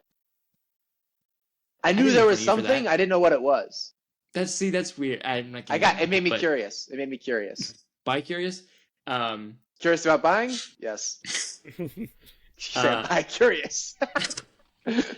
Yeah, Oh my and God. you forget how how funny Edna Mode is, and is she kind of racist? I don't really know. Is she racist? I think Uh, so. She looks pretty stereotypically Asian, and she does is the a pretty portrayal thick. racist? You mean like the Oh yeah. Oh shit. Oh But she's yeah, I was doing like, like Edna kind of Mode? like a. I don't remember her saying the N-word. She hates Frozone. I'm just saying she never made Frozone's. That's the director's cut. Never made his. Never made his uniform. Yeah. Maybe she's the one who hit a super suit. Maybe. There's Where's my super suit? my one Great. like micro, and I love finding microcosms of issues. Is how does Elastigirl know? So to her knowledge, Bob is having an affair, right? Okay. That's what she finds out that Bob has been lying to her. He's not at a conference. He got fired from his job. She found a long hair on one of his suits. Mm-hmm. He's very secretive about what he does. He leaves at the drop of a hat. So she thinks he's having an affair, right? She doesn't explicitly say that. I mean, she's crying in Edna Mode's office and is like, I lost him. I can't believe I lost him. Yeah. Blowing her nose. It's kind of funny because it's not what's actually happening, but it's it's kind of sad. Yeah. She thought that her husband, right? Is that where we're at? No one's saying anything. Yeah, I'm with you. Keep going. Right. Keep going. Yeah. So, and how does she make that jump to, oh crap, Bob's in danger? Because when Edna shows her the tracking device, she has. He's on some island. Yeah, and he's like, "Well, I'm pretty sure that island's in the Caribbean." I'm sure that's what it is. I forget what it's called. It's like Nomad Land. It's actually kind of stupid. Yeah. Not swinging a miss, Bradford, on the creativity of islands, but I'm just thinking what the he fuck can have an affair on an island, right? And then because she also picks up the phone, and there's a female on the voice saying, "Hey, can we meet tonight?" And Bob's basically saying, "Yeah, let's meet tonight." And then 30 minutes later, Bob's like, "Hey, I'm going to some conference." So so I think is that whenever, now correct me if I'm wrong, because I only saw this movie just a month ago, but whenever she does pull up the tracking device, she hits a distress signal or a signal to contact him, and he doesn't respond to Edna because Edna was the one that pushed it. So that I didn't know, led her to, and that could be totally wrong right now. I think it's just, I think it's just a homing device. It's just to find your location. I think you knew we were doing this pod. This was one of our first ideas for the pod, so I'm not sure why you haven't seen it. I know that's why I thought that's why I like the rankings, because there's no prep. That's why I did where'd you have? Well, you should do prep. Where did you have it on your list? Me? It's number 2. Yeah. Number 2. That's wild for not knowing anything about it. Well, that's how much it means to me. Yeah, I never understood how she made the jump from my husband's having an affair to I'm going to bring my super suit. It just seems like it's a little bit of a plot hole. It's kind of a big one too. Maybe Edna because I think she knew that Bob got a new suit, which, I mean, Bob could just be doing that forever. He's reliving the glory days. He's like, hey, I want a new suit just to put on a new suit. I just want to see how it feels. Yeah. So I just never understood how she made that jump. And then they get blown up. And she still thinks her husband's having, it just, something doesn't feel right. And then they're on the island, right? They're on the island. There's still no confirmation that Bob that. I mean, they're fucking, I guess their plane did get blown up. So yeah, these guys aren't good. But she still thinks Bob's in trouble. So, and it just, I don't 100% get that. It doesn't take you out of the movie. This is just me seeing this movie a lot. Adam, mute your shit, dude. That's me, guys. I gotta go get that, actually. So it's Crime 101 out there. That's my ride. That's my ride. And I mean, this is me just super overanalyzing it. So I think that it doesn't take you out of the movie at all, because I mean, it's still all great. But yeah, that was just the one part that felt a little wonky to me. Interesting. But him fighting the Omnidroids, Dude, that it's last so fight good. scene. Dude, I mean, this is an action With movie. Where they like try to rip him in half and he like his back cracks or whatever. I was like, that shit's Yeah. hilarious. That's Kind of so. reminds me But of dude, Ken. I feel like if Ken was a superhero, he'd be Mr. Incredible. well, that's entirely true because Ken's also Ken's his really dad, strong. by the way. Yeah, Friend yeah. of the pod. Shout out, love you, Dad. He watches every episode. We'll see this at some point. Love you, Dad. But yeah, no, he would for sure be Mr. Incredible. He would for sure be Mr. Incredible. Anyway, honestly, I feel like it kind of maps onto my family pretty good, actually, because you're Violet. Elastigirl is so care. I'm totally Violet. I think I'm totally Violet. And Alex is so Dash. It's insane. Look at Alex and tell me Tawny, he's not Dash. and what is Tawny? Tawny's Jack Jack? Tawny's Jack Jack. Well, Tawny's his Rex, dog, by the way. Rex Tawny's is his Jack dog, by the Jack. way. Rex is actually Jack Yeah. Jack. He's the real Jack Jack. And who's Jack Jack's Tony girlfriend? 'Cause that's is Tawny. fucking the teacher. Kari? Coincidence? I think not. I think not. Dude, Who this movie's voiced him? so He fucking voiced funny. him because he was pretty funny. I do not know who voiced him, but Hey, I feel like Syndrome, one of the best. Syndrome, Rosie, you dude, love he's villains. so good. One of the best villains of all time. Am I crazy for that? No, I feel like I don't. In think so. animation, I don't think 100%. When everyone's I think special, he's- no one will be. when everyone's super. Super. Everyone's super. Big fan. I feel like his plan was so sound. Like he's a genius. Honestly, yeah. No. Like let me kill off all these supers, but while I'm killing them off, I'm going to use their abilities to make what I want to make better. Yeah. And then once they're all done, I'm gonna fucking launch these crazy droids that I can control to destroy the city, and then I'm gonna be praised as a hero. And then when I want to retire, I'll just sell my shit, and then everyone can be super. Like it's pretty good. Like I think that's pretty good villain. Yeah, I mean, he had a great plan, I think. He Kind probably of- didn't need to make the Omnibot so overpowered. Kind of the Thanos of his when time. He probably didn't need to make the Omnibot so overpowered when he took it to the city. Because then it was like difficult for everybody to destroy. Like you could have just made one thing and everybody would have been scared regardless. It could have been like a harmless Yeah, beast. Anyway, I don't know. overanalyzing, I guess. You got the bots. You got to use the bots. Yeah, I mean, the Omnibots are scary. Like, well, I think so much of the visual shit in this movie is amazing. Like, everything that happens Yes. in the lair, like the lava walls, and like that dinner table, and like all that shit, and like those fucking black balls, whatever the hell Yeah. those were. Oh Dude, yeah, that claustrophobic. always kind of made me Those weird. shit- It's so freaky, Weird feeling. Weird feeling. Yeah. Mm-hmm. dude. Like, yeah, I wouldn't I go was into like, a ball. I didn't go into ball pit for years after this. I miss ball pits. The ball pit. That's kind of funny. yeah. Let's go to the ball pit. I miss ball pits as about as much as I miss pink eye. So, Ball pits are my Roman Empire. ball pits. Think about them too much Oh, much shit. more than I'd like to admit. It's fucking funny. Yeah, I mean, I fucking love the Incredibles. It's so funny, dude. It's so funny. It And then, is like, funny. when, yeah, With like the dinner table everything scene that when they're Frozone arguing. does. That's a good Yeah, one. the dinner table when they're arguing, like, And then Bob, because Dash got yeah. in trouble for using his powers, yeah, and Bob is like, "You didn't get fucking caught. You must have been fucking flying. How fast were you going?" Like he's getting so Yeah. into it. yeah, And it's great. I love the montage when Bob is happy again. He's oh, and he lifts the rekindling- couch and he vacuums. Yeah. Yeah, he's rekindling his marriage. He's bonding with his kids, lifting trains. Like that's a great montage. Probably one of the best montages. it is a great Back montage. in my Yeah, because he's notes here. benching that car. Yeah, it's awesome. Yeah, it's a train, Yeah. dude. Train Metro car, Hill train? train car. Yeah. Yeah, that's what I meant. What is? You That's know what what the hell I workout meant? Rosie wants to do at some point, dude. He's like, yeah, we'll do a train. Dude. I gotta do As a train a kid, workout. I was always fascinated by that. Like, I don't know. What, like pulling the train or something? Well, so it was more so. Or getting a just train pulling run the on train. you? What is it? Oh yeah, that one too. Oh my god. What little No. boy didn't want that? Possibilities are Yeah, endless. exactly. Funny enough, this movie takes place on an island, so. But yeah, no, I really Who like owned that island? whole- Who owned that island? Really?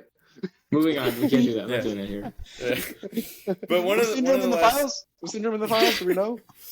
We know just he wasn't. two things We I know he wanted to wasn't. touch on before we moved on. That one now being the whole like that montage. I don't know why Yeah. this movie really speaks to visual storytelling, Mm-hmm. and the colors really pop. And so going into Lucas's like the jazz feel, which is why I said it. This movie feels like a nice glass of whiskey, just because with the whole jazz thing, the colors they pop out at you, and it just flows. It has a nice synergy to it all, and it's really nice. And I'm gonna leave that out there because I don't want to fucking ruin it. You should be like a food critic or something, sorry, dude. No. So I don't know if your audience cares about this or not, but I don't know if y'all were familiar with the NSA tapes that Dude, Brad Bird released like about, I want to say back in July. I don't know What about is this movie. that? I'm googling it now. I've saw that. What is that? So it's basically Because like I saw it pop up on my YouTube, and it's like an hour. The video's like an hour. Yeah. long. What If the you hell care is this? about like lore and all that good stuff, so this is going into my whole like I love superheroes and comics and world building. It's literally just world building now, and it talks about like the NSA was the agency that National Supers hired- Agency. Yep. They hired all the supers, and they do like their one-on-one interviews with them. They have like all their 'cause strengths and weaknesses on a The card. lawyer's a part of it in the beginning. Okay. And then it also, when they're talking in these interviews, it literally like is their entire story, and it shows their beginning, their middle, and their future end. And I think his name was Gamma Jack, and his whole thing was like, oh yeah, the broads, I love the broads, and you know the villain ones are the best, but the sad part is when you gotta fucking kill them. So his whole thing was, yeah. This is like some fucking Homelander shit. No, Some and Omni-Man it's great shit. too. And hearing that from his character, I think there was like a released line from the movie, and there was like a fan edit of it where it's like, because I think Gamma Jack was one of the last people, or no, it was the Vision Ray Yeah, guy, I know who you're he was talking one of the about. last ones to Okay. get got by the Omni Droid. But then Yeah. before him, I'm pretty sure it was Gamma Jack, and as he's about to be killed by the Omni Droid, he like talks to Syndrome because he knows it's the little kid that fucking loved Mr. Incredible. Mr. Incredible. He's like, oh, did Mr. Incredible sign your fucking autograph yet? And then he just kills him. And I think Dude. it's great, and it goes into why I love this movie, because 20 years, almost 20 years after its release, and there's still stuff coming out about it. I'm not Did you even see- including the second film. Yeah, I was going to ask you, what are your thoughts on the sequel? Not good. And I'll just leave it at that. Okay. But yeah, that was Oh one of my the last God. things I wanted to touch on before we move. That's so funny because I like no shit like an hour ago, like saw it pop up on my YouTube. I was like, what the hell is this? I thought it was some nerd thing, and I was right. You were No, were indeed right. Leave it. I mean, leave it no, to I mean, the fucking this nerd, dude. movie's so. This is a kids movie, by the way. Kids movie. Yeah, That's what I'm saying. And Yeah, then just like this guy is. It's not genocide. I mean, it's kind of genocide, right? Like he's eliminating a Yeah. people. It's Yeah. a race. yeah. Yeah. Kind of person. Yeah. Yeah. Anyway. It's wild. No, it's great. So And I Jack just did like Jackson's saying, I just did a bit of a shallow dive in the NSA tips. Guys, if you Google it, shit's fucking wild. Gamma Jack, controversial figure. Yeah. Fucking crazy. And also that Jack shit at the end is so scary. I was so Yeah. freaked out by that. He fucking kills him. He fucking kills Syndrome. Mr. Incredible Yeah. did. Jack did not. What? I think it was a mutual effort. I mean, No, well, Mr. Incredible. So Jack turns into the demon bait, like turns into Yeah. does his power right, and then Syndrome like drops him because he turns into like that heavy ass baby, and Syndrome drops him because he can't carry him anymore, maybe too big. and so he's just kind of floating there. And I think I just watched this today, maybe 2 or 3 days ago, but and Mr. Incredible throws his brand new car into the jet, which causes an explosion, which causes Syndrome to fly back into one of his propellers of the jet that he's in. And then, he gets cape. I guess cape gets caught. Cape, dude. Yeah, that's right. No capes. No capes. Yeah. No capes. No capes. Yeah, you went a little soup Nazi there. Yeah, and like what Rosie said, the time period, like I think the first kind of part, like they were big in the 50s. They were big in the 50s. Yeah. And then this takes place in like late 60s, early 70s. Yeah. It's like a 15-year jump, I think. Yeah. It is 15 years. Yeah. Is that 50, yeah. See, I know shit. Rosie, what's your number 2? Number 2 is going to be Finding Nemo. Wow. Yeah. Okay. So this is so number 1 and number 2 are the Pixar movies that I think I've watched the most in my entire life. So Finding Nemo holds a very special place in my heart. One of my best memories of it, I think I was probably in like first grade or whatever. Still had a fucking bedtime set and all that good stuff. And it was a Thursday night, and I remember my mom let me stay up just a little bit later. Half-price wings and beat-ups, by the way. Yeah. My mom let me stay up a little bit later. She's like, all right, you can watch TV for like 30 minutes. And I remember one of the movies I'd put on was Finding Nemo.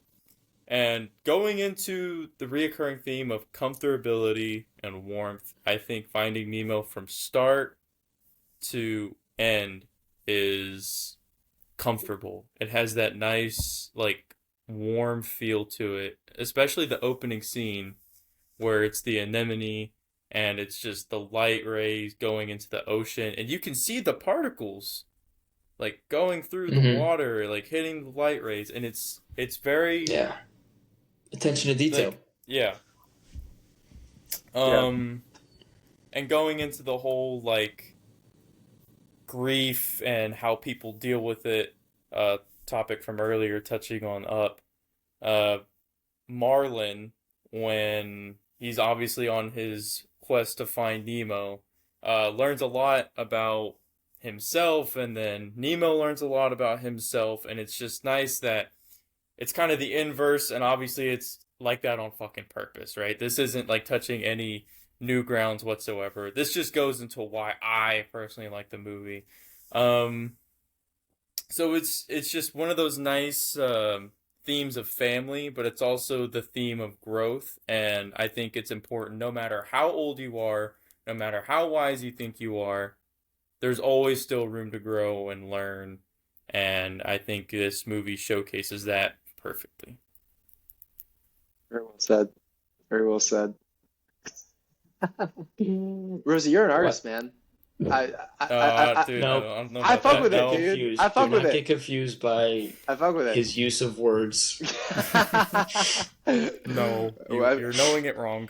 Everyone knows I'm easily confused. Well, I mean, I feel like I've been saying about this. I feel like I've been saying this about like a lot of movies. Where is it on your list? It's my number 1. Finding Nemo is my number 1.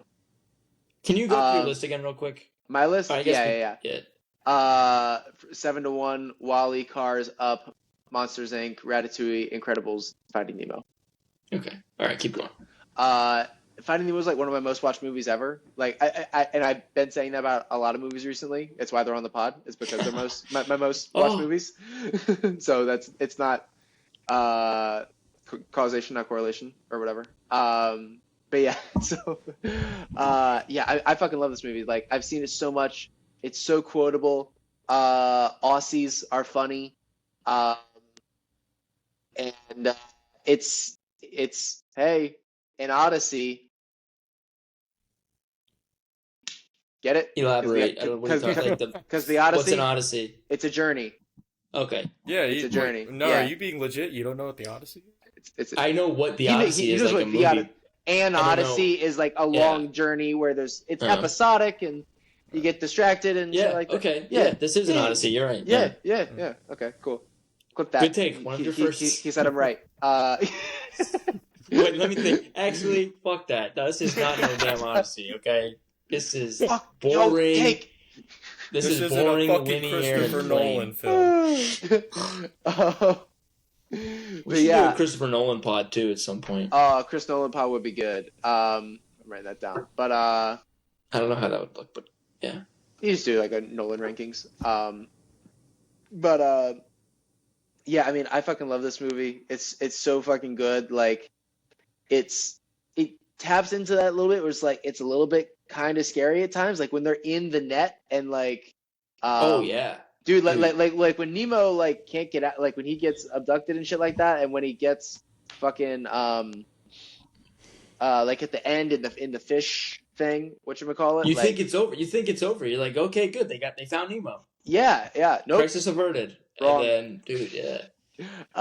Yeah, and then like all the scary fish that they meet, like the anglerfish, the sharks, the jellyfish, like Eric Bana, one of the sharks. is he one of the sharks? He's Chum. Oh, What? no way. Dude, those sharks are funny, dude. Those sharks are fucking funny. Yeah. Bruce is freaky though. Like, yeah, like, and When his they eyes do, go black. yeah, and they do such a great fucking job of like, I don't know, like it seems real, like the shit that they're seeing in the bottom, like the mines, they're fucking bombs, like in this movie, which is crazy, and like the ship that the sharks meet in, like everything, like it just seems so real and true. Yeah, and then the turtles are great. They're wonderful. That's the best scene. I mean, that might Dude, be it's so good. one of the best. I'm not gonna say it in all. The but that's kid best is scene in the movie. hilarious. The kid is Squirt. he's like the Squirt. cutest. He's so Yeah. good. Squirt. Dude. Yeah. How old is what's his face? How old is he? Marlon. No, not Marlon. The turtle. He's like, how old are you? He's like, Bro, oh, He's 150 and still young. Yeah. oh yeah, he's 150. That's right. Yeah, love that dude. Love that dude. It's God. I fucking love this movie. It's perfect. And this is really what I was talking about specifically when I was like, Finding Nemo. Just that this is movies. It just makes perfect sense. And like, I guess that's kind of the theme of this pod and what we're talking about saying with all these movies. But like, it's just like, yeah, I get it. Like, no, actually, it works so good as like a silent film, I think. And like, I think that's like when you approach like true cinema is like when you need words less, and because it's all about like movement and visuals and everything like that, and it's just so good. It's the fucking best. It's my favorite. It's my favorite. So, yeah, I don't know if I actually said anything, but those were a lot of words. No, I was good. I did the silent film take. The silent film take was a little weird. That is interesting. I'd like to hear you expand on that more after fucking Lucas's take, which I honestly don't have. After he says whatever the fuck he wants to say. I mean, yeah, like After I drone on. yeah. I honestly don't. I actually wanted Nemo to die. I thought it would have been great. Didn't want him to be found. Hot take. Didn't want him to be found. Nah, he was happy. He was happy with Willem Dafoe and Yeah. in the tank. God, Willem Dafoe strikes again. He can be a silent. I don't have funny. too much to say about this movie, so you can go ahead. Yeah. I mean, like the silent film thing. Like, what do you want me to say about it? Like, You were like, it works as a silent film. Yeah. yeah. Like, So- I think movies are better when you can replace dialogue with an image. I think it's more powerful that way. No, yeah. Like, music is Okay. good. That's like a 1,000 words. cinematic tool. But like, dialogue is not a cinematic tool. You know what I'm saying? That's it. Yeah. No, Yeah. it is storytelling. Yeah, I That's a tool. It's different. Storytelling is not the same as dialogue, though. You know what I'm saying? Exposition, like it'd be one thing, Yeah. Like exposition because like someone has to tell the audience what's going on. Like that character, like you. I think that's Yeah. kind of. I'm not gonna say weak because I feel like it's necessary. And as someone who struggles a lot, who could use one of those characters in Fight Club or Taxi Driver, I'm for that. we gotta do But Taxi Driver I feel pod. like that's kind of what you're getting at. You don't need like an in-depth analysis of what's going on and when. Yeah, I think it's just because cinema is about the power of the image, and What image are you movement talking about? What are you talking on about? screen, just like the image on screen, like whatever is in frame. That's what I'm saying. Yeah. Yeah. Yeah. And it's like, and what the emotion that you can convey in that is always, I think, more powerful than what you can tell someone. Like the look on someone's face, I think, almost always means more than the words coming out of their mouth. Mhm. And I think that in animation, especially, like you have such a unique opportunity to like use those images and create new images that don't exist in the real world. And I think Finding Nemo just does it the best. Like if you turned the sound off and you showed it to a 2, 3, 4-year-old, they'd get it. They'd be like, oh yeah, he lost his son, and those turtles are cool, and those sharks are scary, and I wouldn't go mess with those jellyfish. And then those fish are making shapes, and they're telling them where to go. Yeah, I totally understand. Like they could tell you the plot of the movie, and what each thing meant if you just turn the sound off. It is kind of a kids movie though. Like I don't really. I'm saying it's comprehensible. That's what I'm saying. Yeah. And you get it if they just watch it for the first time with the sound off. Let's say, okay, what makes that different than, like, let's say fucking Cars? Nothing. Okay. I'm just saying this is like one of the best executions of that. Oh, okay. And I think that's the test of cinema, is like if you turn the sound off, do you get it? Would you be able to get Mission Impossible? Probably. No. Glenn Ross. That's great. You'd be able to tell what was going on in that movie. Well, that's really interesting because it's an adaptation of a play. It's an adaptation of a play. And you could probably tell, hey, well, these guys are mad at each other. Oh, Alec Baldwin seems pretty pissed and also in charge, but also like it's not his problem. Like you could probably tell by what's going on and how they cut and shit like that. Have you ever seen Glenn Ross? Rosie? Yeah. No. You'd hate it. I mean, like, does Glenn Ross stand as, like, it doesn't stand as tall as, like, of a cinematic achievement as it does as, like, a theatrical thing? Like, I think it's different. Plays and movies are different. And when you adapt it, then it's like, oh, what do you do? So we can move on. I'm getting bored. Yeah, I mean, we don't have to keep talking about this, but, like, that's one of the reasons that I like this movie so much. Yeah. What'd you say? All right. You asked. So. Yeah, I know. Your fault. Huge. Yeah, Finding Nemo. Love Finding Nemo. Good movie. I fucking love it. Taught me a lot about animals and ecosystems. Gotta love that. Oh my God. It did. The fuck? I loved it when they played it in biology class. If I was a biology teacher, I'd be like, watch this shit, dude. Just gonna change. Animals can talk. Mind. What don't you understand? That'd be a hilarious assignment to give out to your students. It's like watch a movie where animals talk and tell me what you learned. You learn a lot about social structure. They don't belong in tanks. The tank scenes are really good. I love the cuts between the tank and then the Marlin and Dory going through the ocean. But yeah, the sea turtle shit's great. The EOC shit's great. Or EAC, sorry. EAC. Righteous! Okay. Oh my God. Yeah, I mean, I don't have like too much to say about this movie. Like it's the fucking best. Love it so much. Number one. Rosie. Number one, Monsters Inc. Hell yeah. It's also my number one. It's a good one. It is a good number one pick. It is. So one of the biggest things I think in film is setting up a world that you can get behind instantly, right? Mm-hmm. And earlier I mentioned it, one of my gripes about Cars is this story could easily be translated to humans. Like, or animals. Mm-hmm. Why does it have to be cars outside of branding? Why is Cars about cars? Exactly. That's the description on Spotify. That's what's going in there. Why is Cars about cars?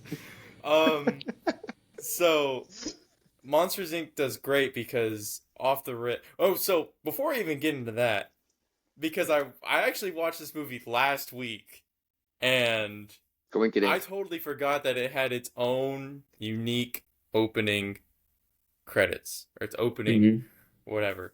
More jazz.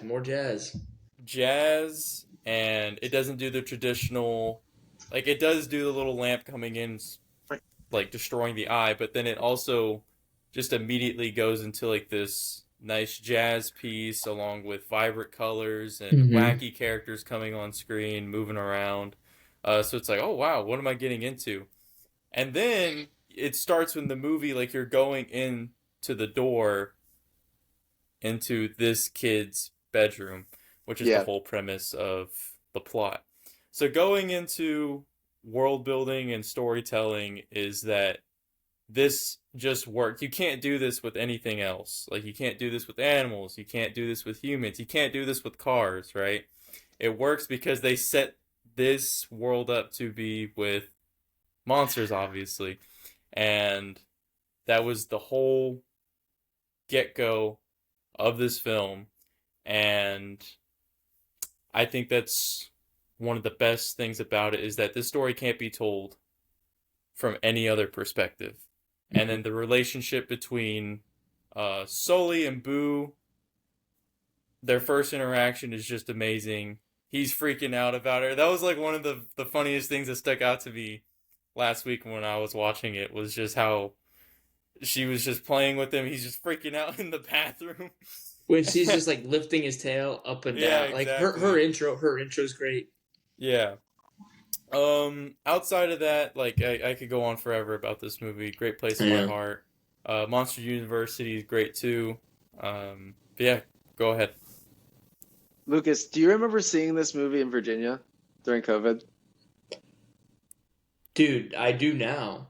I'm surprised that, I do remember that. Yeah, because this was during COVID. Yeah. Yeah. And there were no movies coming out, so they're just re-releasing it. Yeah. Why? I mean, I'm glad they did. Yeah, but I fucking do movie. That. And we had an awesome time. Dude, we laughed our asses off. It's so in that theater. Fucking funny. It's so funny. It is so fucking funny. Mike Wazowski. Billy Crystal. Mike was out. Funniest name. Billy Crystal's funny. He looks fucking hilarious. He's just an eye. He's tiny as fuck. Anytime he's running and just slinging his arm, like that's how he, like, I just knocked my earbuds out. It's just the physical comedy. They're like, let's make an animated movie, but we're gonna have that, so we have to have physical comedy in there. And it's done to perfection. And Rosie, what you said, like Sully and Boo, like when they come together, John Goodman's so good. Is amazing. Yeah. Everyone, Steve Buscemi's amazing. Steve Buscemi's Randall. Randall Boggs. Same thing with Rosie. Like I could break down. I mean, we're gonna have to do. I guess we're gonna do a pod on it at some point. I was gonna say, like, I feel like this movie deserves its own pod. Yeah, like this movie, The Incredibles, Finding Nemo, they all deserve their own pods in my mind. Like, and the ending, it's god damn. It's so good, and it's like, like what the fuck happens next? Like what does the relationship look like going on? Yeah. Like, and the premise also. I mean, I guess one of the most original. Ratatouille is pretty original, but like one of the most original movies throughout this decade. Yeah. Like, what were they thinking about? Like, it probably started off like, well, let's make a movie about the monsters in closets. And then they're like, well, let's make them have their own secret. Let's make them have their own world. And they need to scare these people because they need to fucking power their city with scares. And it's just amazing and original. Yeah. And some of these monsters are really fun. Like, Mr. Waternoose is horrifying. Dude. Jesus Christ.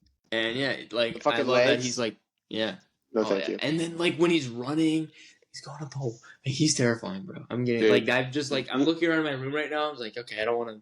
I'm picturing him coming down. Bro, fuck Waternoose. I always hate Waternoose. Yeah, he was scary. And then when him and Sully are arguing and he's, like, standing up, like, he's so tall, he's horrifying. Yeah. And, that final scene, or one of the final scenes, when they're getting to the doors, all the doors are back there. and they're going in and out of the doors, and Randall's following along, and Mike and Sully are still cracking wise. Oh, it's so funny. It's amazing. That's how you fucking do it.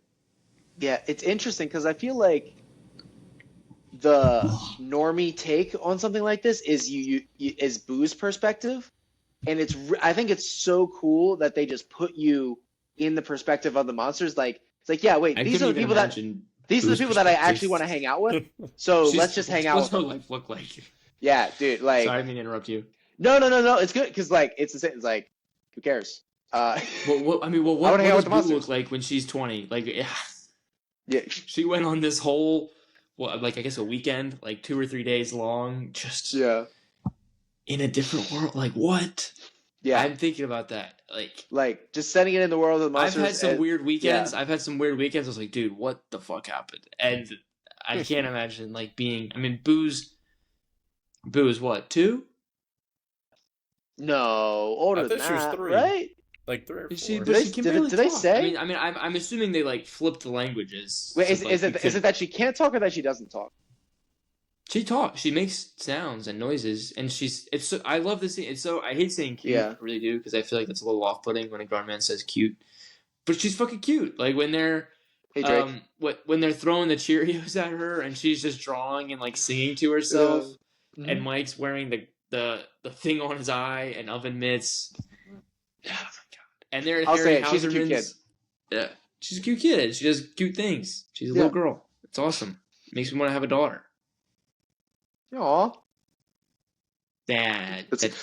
I lied. But between the two of us, who's Mike, who's Sully? And Rosie, you're Randall. No, I'm kidding. You're Boo. Rosie's fungus. Rosie's fungus. No, he's the Yeti. He's the Yeti.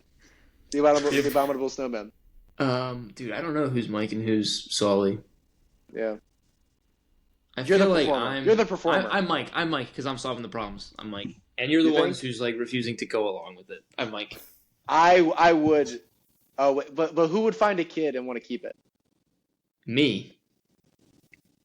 But that's not within Sully's like character. Like, I mean, that's him. That's his arc. That's his arc. So like, that's what I'm saying.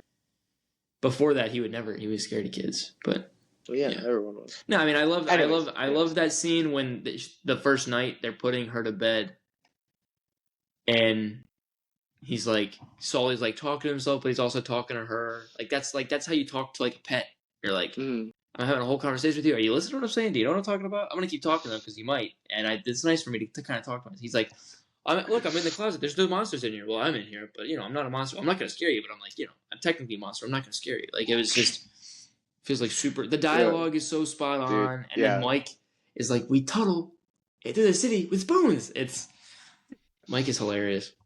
Dude, Billy Crystal is so good in this, dude. Like the motor mouth thing that he does, like he just is so fucking funny. Everything that he says is just hilarious. It's amazing.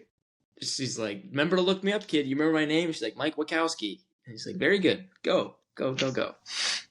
Thanks for that. And when Mike gets bit by the kid, he's like, dude, when he gets exactly what I was thinking. Yeah. Dude, he just loses shit. Yeah. I mean, Rosie's at the jazz. Fucking classic. Yeah. When I go to IKEA, I would think that I was in like the scare floor because there were just lots of doors that would lead to nowhere. There was random furniture. Like it was just rooms. Like no, because it was like just rooms, and that's what you go through in an IKEA. You go that's funny. Random rooms. So I was like a pretty young kid. I was like, dude, it feels like I'm in Monsters Inc. right now. Meatballs. Oh shit! God, yeah, this movie's so good. Rosie, we kind of talked a little offline about Monsters University. I think, and I'm going to say, I think Monsters University is definitely as good. Like, I kind of talk myself. You should see it. I kind of talk Monsters Inc. up a lot, but it's definitely a great prequel. And I was talking with Rosie about it earlier. I was like, if you gave me if I like had $1,000, I'm not sure why I'm putting money in this. It's a Jew, but. If you were like, hey, do you want to see a sequel or a prequel to Monsters Inc? I'd be like, I want to see a fucking sequel. I don't give a fuck about a prequel, but the prequel's great. It's awesome. Wait, where does the money come into play? I Yeah, said it doesn't. I took it out. That was where my I thought took it out. process went to. I took it out. I was I like, took the money I out. have $1,000, and I have a choice. Split this. Things I are will coming up pay all you money Lucas. to go see a movie. I will pay Things you are to see coming this up movie. all Lucas. Yeah, the Monsters Inc. Monsters University. It's all good. Oh shit! I'll have to check it out. I never saw it. I mean, there's not a lot of sequels that came from these movies. You had Finding Dory, and then you Incredibles had 2. Cars 2 and 3. Yeah, Incredibles 2. Incredibles 3, 2028. I heard about that. Yeah. I guess we'll see what happens. It's happening. I mean, if they're doing I this don't NSA, the NSA bullshit, then yeah. Yeah. Well, Finding Why not? Dory too. Finding Dory. Actually, I think Making a most of these second things are Finding sequels. Dory? No. I'm saying no. That was. Oh, the I know. sequel. I said that earlier. I thought it was alright. Even whenever it came out and I saw it. I in actually theaters, I was really like, liked it. I actually liked it, but I It's mean, good. I'm not gonna mention her name, but I guess I'll have to say it. The Ellen DeGeneres stuff Ellen didn't taste that well, and it kind of takes me Say out. her name. Yeah. It takes me out a lot. Honestly. Rewatching Finding Nemo is like fuck. Keep that woman's name out of your fucking mouth. Anyway, Monsters Inc. Shit. Yeah, God, Monsters. great Inc. name the too. best. Great movie name. Dude, the titling here is off the charts. They're not doing too much with these movie titles. I'm looking at them. They're all pretty much one. They're two Yeah. words or less. Up, Finding Nemo, The Incredibles, Ratatouille. Monsters Inc. Wally, That's it. name of the character. Up. The You Incredibles, kidding me? name of the Two family. letters. Yeah, UP. Wait. Right now. Peeing right now. Ugh. Oh Dude. God. I know. I mean, we talked for like 2 hours, but I feel like I could go on for another 3. Dude, you were going Yeah. bananas. Yeah. I mean, you blew your load on the Wally thing, like Like but that was literally it fe- number one, dude. it felt like you had I more love loads to go. Wall-E. It felt like you had more loads to go. Oh, I love Wally. Do you have loads for days? Do you have loads for days? No, I wish. I'm not some super trooper dude. Oh shit, God. Yeah, I mean, like, is there anything else that you want to say? I mean, it kind of feels like we're getting to that point. I don't know. I got nothing left. I got Yeah? no energy. It's You're spent. Spent. Oh shit, Rosie, you got anything that you wanna plug anything? Where can people find you? You At can find me Mike's- on social media on Instagram, but I do not go on Instagram anymore. My Mike's social Cereal media is Shack. dead, actually. Mike's Cereal Shack. Forget about it. Yeah. Oh You can shit. buy his quesadillas in his food trucks. Rosie's That's Diaz. a good idea. I gotta perfect my quesadillas now. Yeah. Before we hop off, what kind of burrito did you get? And has I it been in got the a, fridge or is it room temp? It's room temp. It's room temp. It's cooking. It's cooking right now. Yeah, exactly. It's a California burrito. Hell yeah, it is. So What's that? Is there avocado on it? I guess. it has avocado in it. The big takeaway about it. Oh, there's fucking French fries in it. So Oh yeah, I did. No, that was California. Yeah, they do call Is it French that. fries? Is that a thing? French I fries think in the yeah. burrito? Dude. Yeah, you're from Cali, dude. You should know. Oh shit, yeah. Oh yeah. Is I my always fucking put CD. anytime like I have like hot food and I know I'm like not gonna eat immediately, but I'm gonna eat within like an hour or two. I put it in the oven, but I don't turn the oven on. really, Is that weird? Smart. No, that's no, fine. that's I know that's a thing. that's a My good mom. thing. That's what my mom does. Also, it I warm. meant to mention my mom's favorite movie, Finding Nemo. I meant to say that. Her favorite. Finding Nemo, but yeah, Her favorite. No shit. Good for her. her favorite. Nice. Oh Oh, yeah. Good for her. Yes, we are very proud of her. good pick. It's a lot of hard work to get there. It's a lot of hard work It's, to get it's there. a lot better than Ken's Snatch. Just kidding. I know he doesn't like yeah, snatching. yeah. Dude, he set the record straight on the Star Wars pod. Star Wars, baby. Yeah, go ahead. If you're still listening, give that a listen after this. It's going to be a great double feature. The Yeah. 2-hour plus pods. No, we kept it under 2 for that. Kept it under Oh, did 2 we? for that. How Yeah, are we? yeah, I mean, dude, this really is going to be 150. 2:15. I honestly, can't believe it. I thought this would touch like 3 hours. Honestly, Damn. Rosie, you that got would, Spider-Man. that 3 would be takes hilarious before if this was our first 3-hour pod. I could see. I it getting thought to Spider-Man that 3 was going to be our first 3-hour pod, but Spider-Man 3. What do you want to know about Spider-Man 3? oh, we Rank already your did it. Spider-Man We 1, already 2, did and 3. Spider-Man 3. Yeah, Tobey Maguire Spider-Man movies. 2, 1, 3. It's I mine. feel like that's a really like safe. Interesting. That's mine. Yeah. What's the order to watch? That's the a very Star hot Warses? take artist of you. Yeah. Order of the Star Wars. So when I was like 7, a cringy 2, 5. when I was like a cringy edgelord in high school, What's this win? I would- What's this win crap? dude? You're currently going through it. Yeah. I was definitely one of those guys like, you're gonna watch Phantom Menace all the way until A New Hope, or like Last Jedi, or whatever the fuck. The Return of the Jedi. There we go. Yeah, there you go. Yeah. I was like, you're gonna watch it number 1 through number fucking 6. You said from And then I got into an argument. I actually got into an argument with this girl I had a huge crush on. And she was actually very pretty too. And she was like, no. She was like, are you fucking stupid? You're gonna watch them through like 4 through 5, and then you watch 1 through 3, and then you watch 6. I was like, yeah, if you're a dumb fuck. Yeah, that's how I thought you flirted with women, everybody. If you Very hate cinema. antisocial Aiden Rosadio. Hey, you dumb bitch. Oh my god. Yeah. Oh man. Are you excited for Mandalorian Grogu? Oh shit. Honestly, no. Ooh. Dude, I'm so excited for that. You're part I of the hope it's problem.